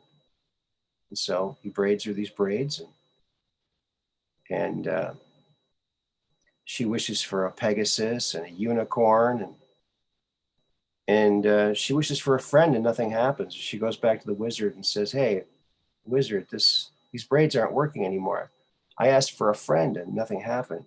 He said, "Oh, Princess Masude, I tried to tell you before you ran off that it only works on animals and things. If you want to make a friend, you have to be a friend. And that's how that's done. There's no magic to it." And so then she goes off looking for a friend to share all of her things with. And she finds this girl, and she bumps into this girl in the woods, and because she's picking flowers. And the friend she bumps into is Cassidy. And Cassidy was one of her friends at the daycare, a little blonde girl. They used to hang out together, pick flowers out in the playground area. So they became fast friends, and they're riding on the unicorn and the Pegasus, and they're playing hopscotch one day, and her braids came out. And then the brand new wagon that she wished for and got disappeared. The Pegasus, the unicorn, disappeared. And she got very upset, started crying, and she said, "Why, Cassie said, 'What are you crying for, Miss Sude?'" She goes, "Well, I just lost everything I wished for. And everything's gone." And Cassie said, "Well, you still have me. I'm still your friend." She goes, "You'll still be my friend even though I can't make wishes come true?" "Of course." So happily ever after. So there they are, two kids happy. That's that story. So I want to get that finished, illustrated, and I think that would be a good one. Yeah, sounds great. Because the Awesome Possum books are more geared towards a boy, but could be for a girl too. But the Masuday's Wish and the Masuday's Dream, definitely more geared towards girls. So I want to be able to put out books for all kinds of people. So there you go. Have you talked about this before? This is the first time I ever heard this. I think I did talk about it once before.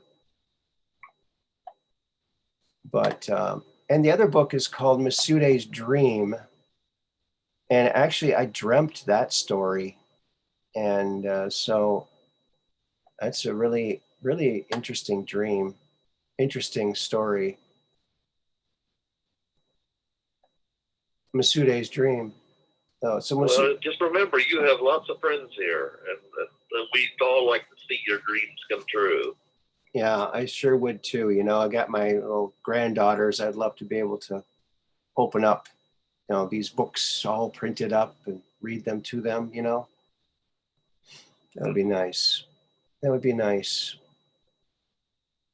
So yeah, the Masuday's Dream. Masuday wakes up. She has this dream, and in her dream, everyone in the kingdom, in the valley and everything, were all sad. They were all upset, and things were not going right. And everyone was upset with each other for various different reasons. Without going into the whole story, I'll just kind of generalize. Right. So something happened. Some little fairy comes to her and whispers in her ear the secret to happiness. So then she whispers it to everyone in the town, and pretty soon everything gets better. Everything gets better. And this secret of happiness, she's telling her mother about it when she wakes up from this dream. And the secret of happiness was do something nice for somebody every day. That's it. And it spread throughout the land, and pretty soon everything was better. That's what we all should do today. Yeah.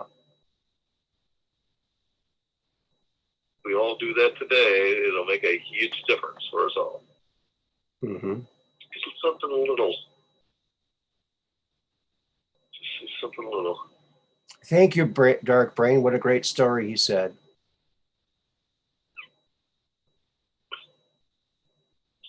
Yeah. Well, what is your dream, Aaron? What are your dreams? Some of them. Well, I always dreamed I wanted to be a children's book illustrator. I've done 2 books, but I'm working on these other ones. That's one of my dreams. I also wanted to create cartoons and a comic book and a movie and all kinds of stuff like that. Well, it sounds like you've had lots of, actually some experience with all those areas. Yeah, I have. And obviously build my toy company. Work on Willow and build my toy company too. Yeah. Okay, and then what are the things that stand in the way of you getting from point A to point B? Making your dreams happen.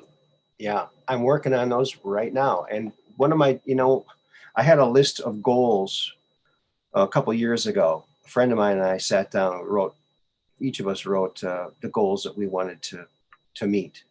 And one of my goals was to start the Truth Quest. And so I'm very proud that I did that. And look at the wonderful chat I have now, the people who come here and grace the screen with their awesomeness. So thank you, everybody in the chat. You guys rock. And just like the Q drops say, you have more than you know. Mm-hmm. That's meant for all of us. Hey, our cloaked unseen more world. Than you know. Yeah.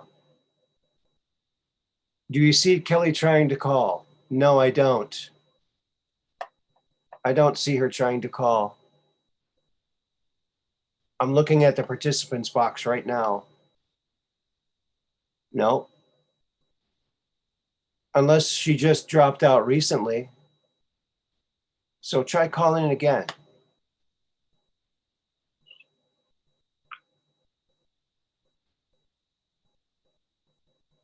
I also want to help bring about full disclosure, because I think we all need to know everything that we've accomplished, all the great things that we've accomplished in secret. I think it would just boost our whole world up many, many notches, knowing that we've done all these things. You're doing that right now. Well, I'm trying, yeah, doing the best I can. Oh, no, trying is doing.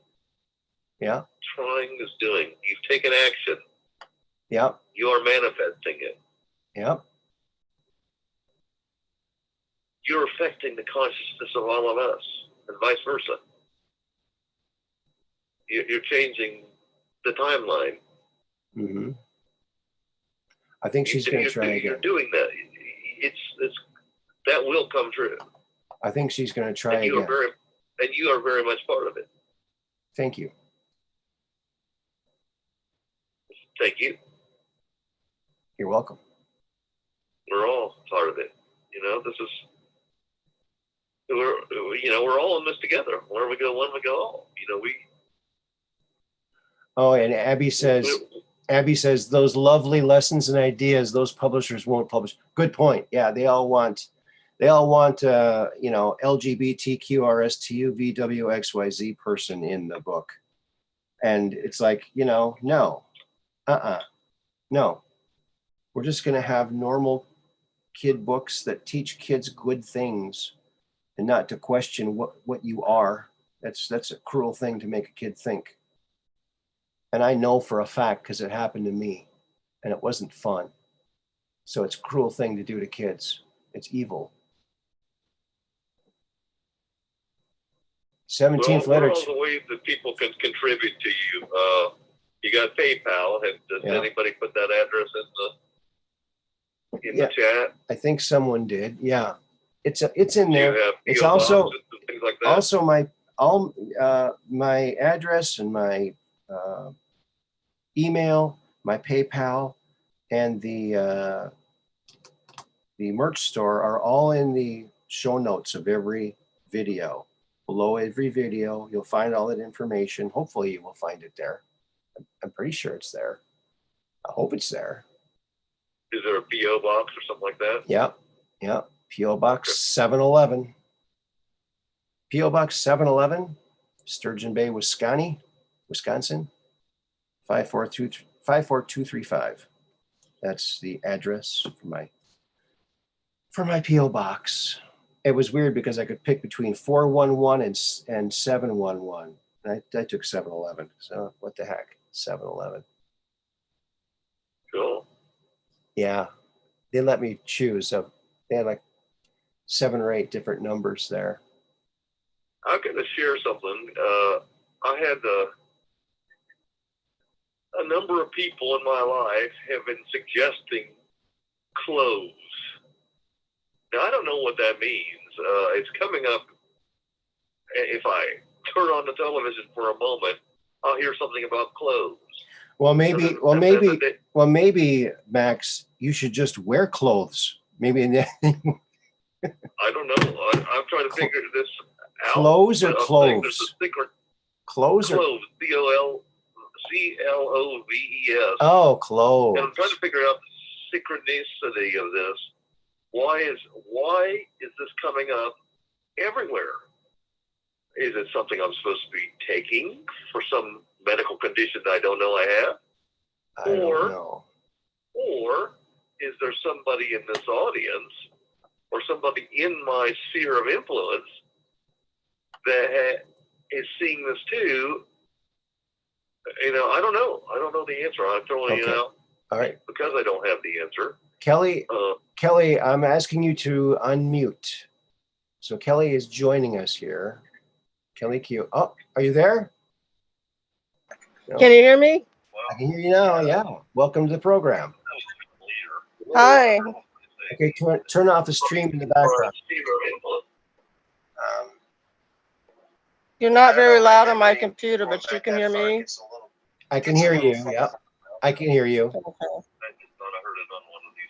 You gotta turn off the stream in the background.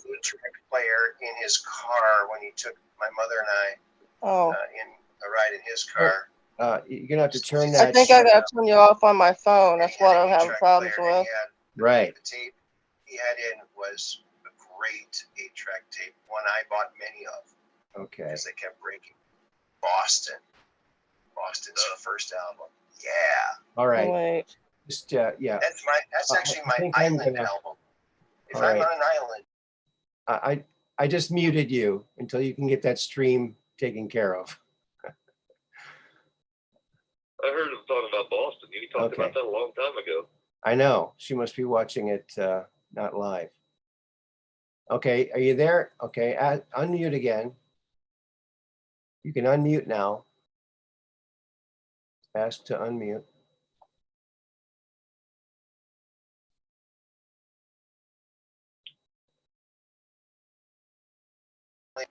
That was difficult. Oh, okay, there you are. Okay, good. Glad you got it figured out. So it's Kelly Q now. My thing is there. Your mind is powerful. A powerful thing. It's going your again. Your mind is a powerful thing. It's going again. When you fill it with positive thoughts, your life will start to change. There you go. Yeah, I've been wanting to call in for a while, but I've had some really bad breathing problems. Note for the day. Uh-oh. You need to turn off the show in the background. What I you're don't watching know. on YouTube. Now, we talked a little bit You need to either about mute that Stan or Robert the other day, mute that stream. and I want to We're bring hearing some it back. more I'm images gonna up from his case, like this one. I'm gonna mute you again. I muted you until you can figure it out. We need you to turn off the stream when you're watching Yeah, the show show. in the background. Brightness. Oh my goodness.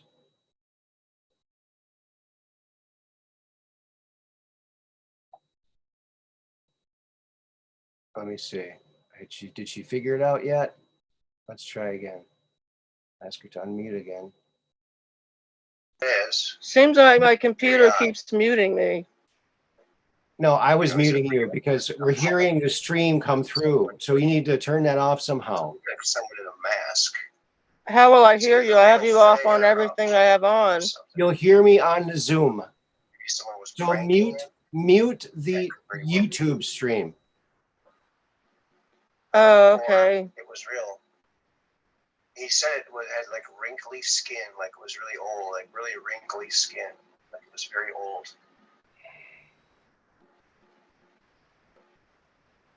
I'm So sorry, there you go. Aaron. Okay, that's okay. Yeah, Boston, foreplay, Mute long time. mute Yeah. the stream. It's I'm trying to. go on the YouTube Hey, and James just Roback, welcome to the program. put mute on it, please. I'm Yeah. going to mute you again. I'm going to put you on mute so we're not hearing that come back. Okay. Okay. Okay.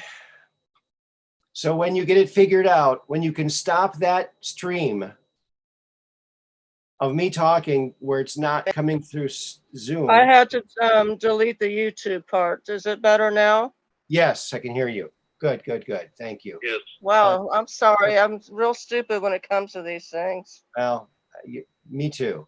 You're not stupid. We all It's have just, to learn about how to do it. So I haven't learned how Well, to do part it. of my problem is I don't have a mouse, and I forgot this computer. You have to keep working on that. I kept Oh. jumping out of place. Okay. So you're on a computer. I would like to thank everyone for their prayers. I got a lot of blessings from my family and friends. Bob is going home tomorrow. Oh, Mark and my sister are at work. But now I have another person that works with my sister. His name is Carl, and he's got the bad stuff, and he's in a hospital I really don't like. oh no. So he needs prayers. Oh my. But praise God, thank you for all your prayers. They worked. Wow. Yes, I will be praying. He says, Carl. Yes. Pray for Carl. Okay. And he's got the crud at the hospital. Yeah. Okay. That's sad. We'll send all of our prayers. Yeah, and I've had a lot of breathing problems, or I would have been trying to call, but I got some medicine today, and it seems to be helping a lot. That's good. That's good. Well, that's good. I don't know if One you thing heard I've been wanting to ask y'all is, what happened to that needle that you shot people with? That used to have. Do you remember that? It was like an air gun back in the late 70s or 80s. An air gun. Yeah, and it would serve the lollipop to you right in your arm. I'm coming up completely. I don't know what you're talking about. What are you talking about? Kids in school and the military used to get their lollipops through a The gun. lollipops. Okay, yeah. We got our, when I was in second grade, we all had to line up in front of the class and we got our 7 of them in one. Left a little scar. But they weren't with a needle, they were with a gun. Yes, 7 at a time. Right, it was a gun. Looked like a gun. It injected 7 different ones at the same time. Oh, I didn't know it gave you that many.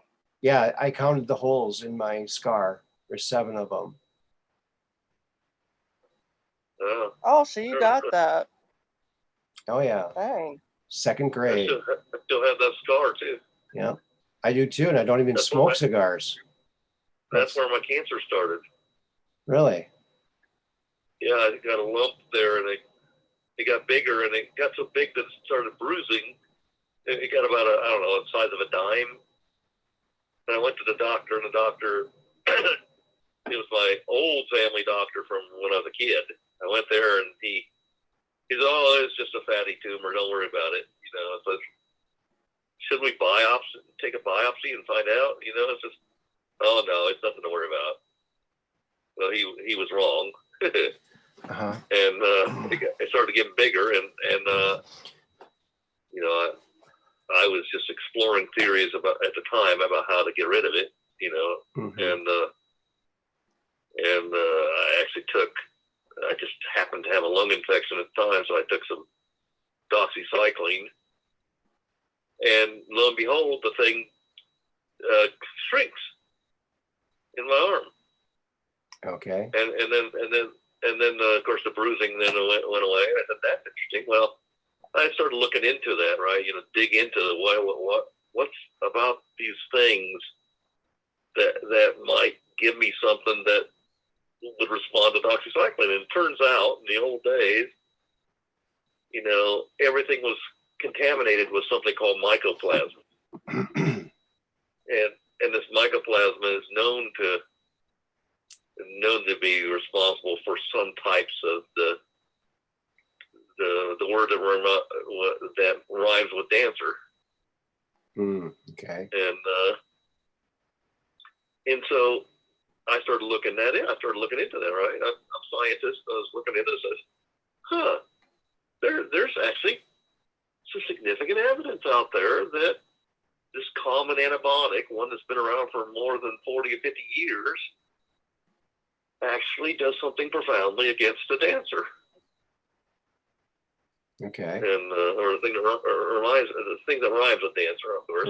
Right. And so I started getting those papers together and sharing it with people and showing them. There was this young woman doctor. She actually was a medical student in the UK that had contacted her dad, who was a full-fledged doctor.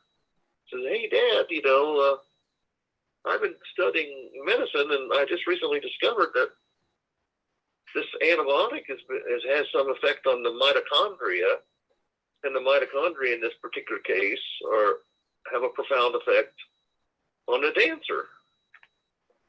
And he says, "No, that can't be. It can't be that simple, Yeah, but she got her dad to listen, and her dad was a physician of some note in the UK, so he had a laboratory facility at his disposal, and he started doing testing, and he discovered she was absolutely right. Mm-hmm. And there's some wonderful, fantastic papers that show the role of this common antibiotic, and that how it can stop cancer. Well, dancer. Stop the dancer. And anyway, so I started sharing that with people, and I actually did some experiments. Of course, I later developed the dancer. Actually, more than a dozen types of dancer. Oh my gosh. I've had. Okay. And people are terrified of that word, especially if the doctor tells them they have the dancer. And I'm not terrified at all, because I know how to stop it. Well, I found that particular antibiotic, within 3 days, this is from testing, within 3 days will drop the size of the tumor, as Arnold would say. It's a tumor, Anyway, the tumor would shrink by 60% within 3 days. And I was like, whoa, this is important, And since that time, of course, many people have benefited from that knowledge alone. Because 3 days amounts to 6 pills. Okay, talked about a lot. And at any rate, so there were many, many other techniques that grew out of that. The excitement coming from learning that certain things really do work in a fantabulous manner. Now it's much simpler than that. You no longer need that, even though it still works. And the reason that's method is of lower choice is because how do you get a doctor to prescribe that to you, right? Mm-hmm. That's the problem. Nobody, we know that from this pandemic, right? There's things that are known to work, but we're not allowed to have it. You know what? There's one thing that's known to work that we are allowed to have, and that is the Invisimask. And, I was doing some studying on that, my best invention ever. And I was studying the nanoparticles because I'm thinking, how can I get these? They're placebo nanoparticles. That's what they are. It works. It works 40% of the time. No question, it works. Yeah. So. And we sat there one night and actually put it in the consciousness tool, the free will love laser. Mm-hmm. It worked. Mm-hmm. People are being protected by your Invisimask. Yes.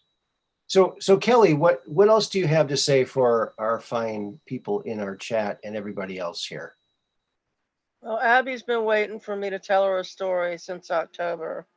Okay. And I'd gotten too sick to be able to tell it.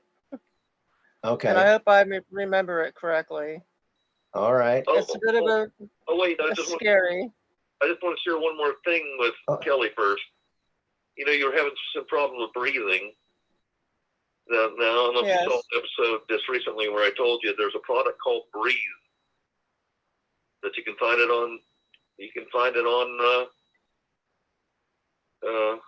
Amazon. It's called Breathe, BREATHE, and all it is. I remember you mentioning that. I've been watching the show the next day. Oh, good. Yeah. That stuff really works to clear out your sinuses and everything. All right, let's hear the story, and then we're probably going to put a wrap on it because after 1, it's 1:17 right now, so it's really super late. So let's hear the story. Okay. I just think you heard that. So. When I was a teenager, one of my best friends was a few years older than me, and she had I think a 64 Cougar, and almost every weeknight she would come pick me up and we would just go riding around because I lived in a small town. Well, I think that school was out. So we went riding around the town, and I'm like, hey, there's my stepsister. Oh, well, I forgot the most important part. Becky had just bought a house. That's my friend that's driving the Cougar. And we were going to go and help clean her up her house and, just get it ready so they could have breakfast and, sleep or whatever. Well, there's my sister Linda, and we asked her, do you want to help us clean up Becky's new house? And she goes, yeah. So we go a little further on our way to Becky's new house, and then my friend Keith is there, and he's got a friend with him, and they're like, oh yeah, we'll help you out. We decided, we're gonna have some wine and stuff. Well, we had some heavy rains that day, very heavy, and on the way to her house, it was way out in the boondocks. There was nothing around. Well, it had rained so hard it had washed out part of the road and we couldn't tell it. And we got stuck really bad. And we're all trying to push the car out and everything. And all of a sudden, some some Amish people snuck up on us like they were ninja. We didn't hear the horses or nothing. Mm-hmm. And it was a young man and an older man. And they didn't say anything. They didn't say, do you need help? Nothing. The young man just got under the car and they pulled it out. And we're like, thank you, thank you. And the older man just says, be on your way. So we get in the car and we avoided that spot. We're on our way to our house. And on the way there, I'm like, this guy probably even heard me because I said it while I was getting in the car. Be on your way? Shouldn't I be on your way now? Because that's how I felt like, just get out of here. And I said, that's about like running up 16 steps and you don't count the 16th and you have to go all the way back down the steps. And then you have to recount them on the way back. But anyway, I was kidding around. Well, we get to her house, we pull into the driveway, and there was something really horribly odd about this house. It looked like somebody had taken one of those Monopoly red houses and blown it up. It looks exactly like that, but only white with a green roof. A window on each side of the door, and it didn't look like it was well made. And she had told me it was a 2-story and she was going to put her baby up on the second floor. And it didn't look like it was a 2-story. And I forgot to ask her, did you have to go downstairs? Like that kind of house. But anyway, we're all sitting in the car and we noticed everything was quiet. Didn't hear any birds or nothing. And the grass was moving in a really strange way. There was no wind. It was just wavering. And then we got to talking about how scared we are to get out because of the grass. It looked so weird. And then I remembered what night crawlers look like when they go through the grass. And I said, oh, those are just huge night crawlers. They're trying to get out of the water. So we still were in the car. And while we were in the car, Becky says, oh, I have something to tell you. There's a coffin upstairs. And I'm like, what? And she goes, there's a coffin upstairs. And everybody in the back seat started screaming and yelling, we're not going in and everything. And I'm like, hold up. Now wait. Now, Becky, what kind of coffin are we talking about? Crowbar kind or the kind with the piano latch? And she didn't answer me because all of a sudden her headlights started dimming. We're like, oh no. And then they came back up again. And then a light came on, like a porch light over her house. And I'm like, is your husband home? She goes, no, he shouldn't be. And if he was, he would only have park up front. I'm like, is it on a timer? And all of a sudden, all these lights from everywhere started coming on and they started flashing on and off like somebody was playing with the lights everywhere. And she just put it in reverse really, really fast. And we left. And then we hit that pothole again because we're like, Becky, the hole. And she was so scared that we just hit it. So now we're stuck again. And for some reason, I left the car and I was walking backwards. And somebody grabbed me from behind and they were holding my arms up like Biden was on that interview, like a rocket jet man. They were holding my arms and I'm like, let go. And I didn't want to say much. I just kept struggling. The more I struggled, the harder they held on to me. But when I quit struggling, Who's they? they let up. Who's they? I didn't know who it was yet, the person that had a hold of me. And the next thing I know is that young boy was rushing underneath the car to pull it out again. And then I realized it must be the old man that had grabbed me, but I couldn't understand why he was holding on to me. Well, I said, I'm going to step away now. And I realized I was standing on his feet. I told him, I'm sorry, I'm standing on your feet. And he let me walk away. I said, have a good night. And he just would not say one word. Well, then we all went home and I never saw Becky again after that. She wouldn't tell me who was in the coffin. I wanted to go in and open it or at least see if there was a name tag. And I asked her, how did you buy this house? And she said, well, my husband heard about this really good deal. And he took all of our money out of the bank and he went to my parents and got the rest.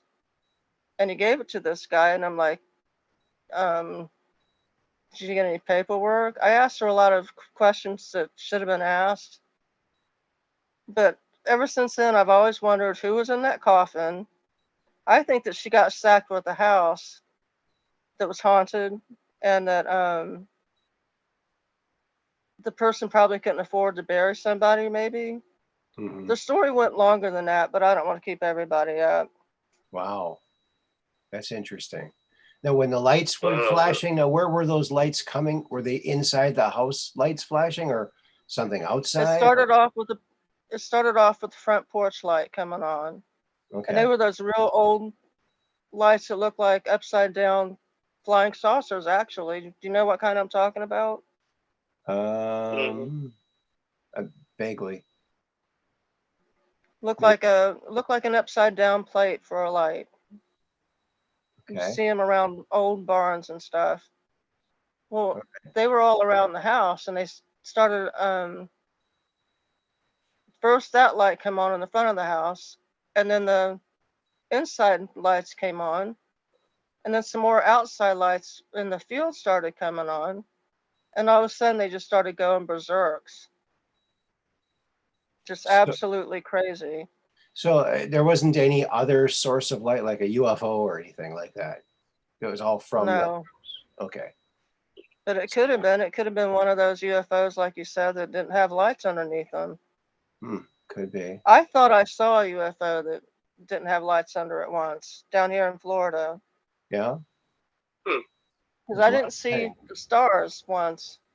Yeah. And I remember asking my friend, I said, "What happened to the stars?" And I looked up, and it looked like a triangle thing, Oh yeah. I and it think you, didn't have lights. I thought it might have been a balloon. But just saying. that sounds familiar. I think you told that story once before. That sounds familiar. Okay. Sounds a little familiar too. Yeah. Yeah. Wow. That's So you interesting. never learned anything more about that house? No, she never talked to me again after that when I asked her the questions. And Wow. when we got to her house, I was real adamant about going in and checking that coffin out. I Right. asked her, could it have been like a prop? Was the person into Halloween or into making shows and stuff? Sure. Yeah. Like a But magician. Magician. You saw someone in half or something like that. Well, I think it's amazing just the fact that the Amish people were there twice. and they didn't make a sound. Or, Even the chains when that kid was coming across, they didn't make a sound.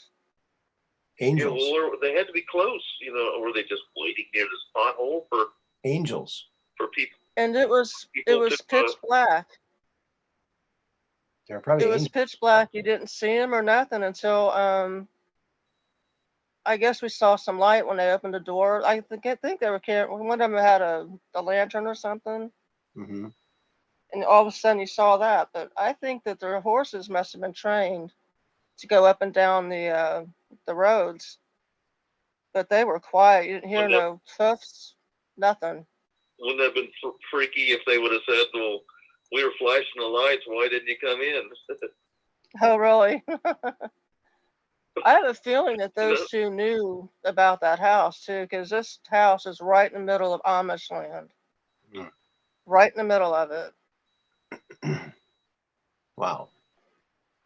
Yeah, that's what Interesting. I mean. That's to me is wild enough just with the appearance of the two Amish guys twice. Yeah. Yeah. I mean, The young Amish boy was sweet. takes some time for them to.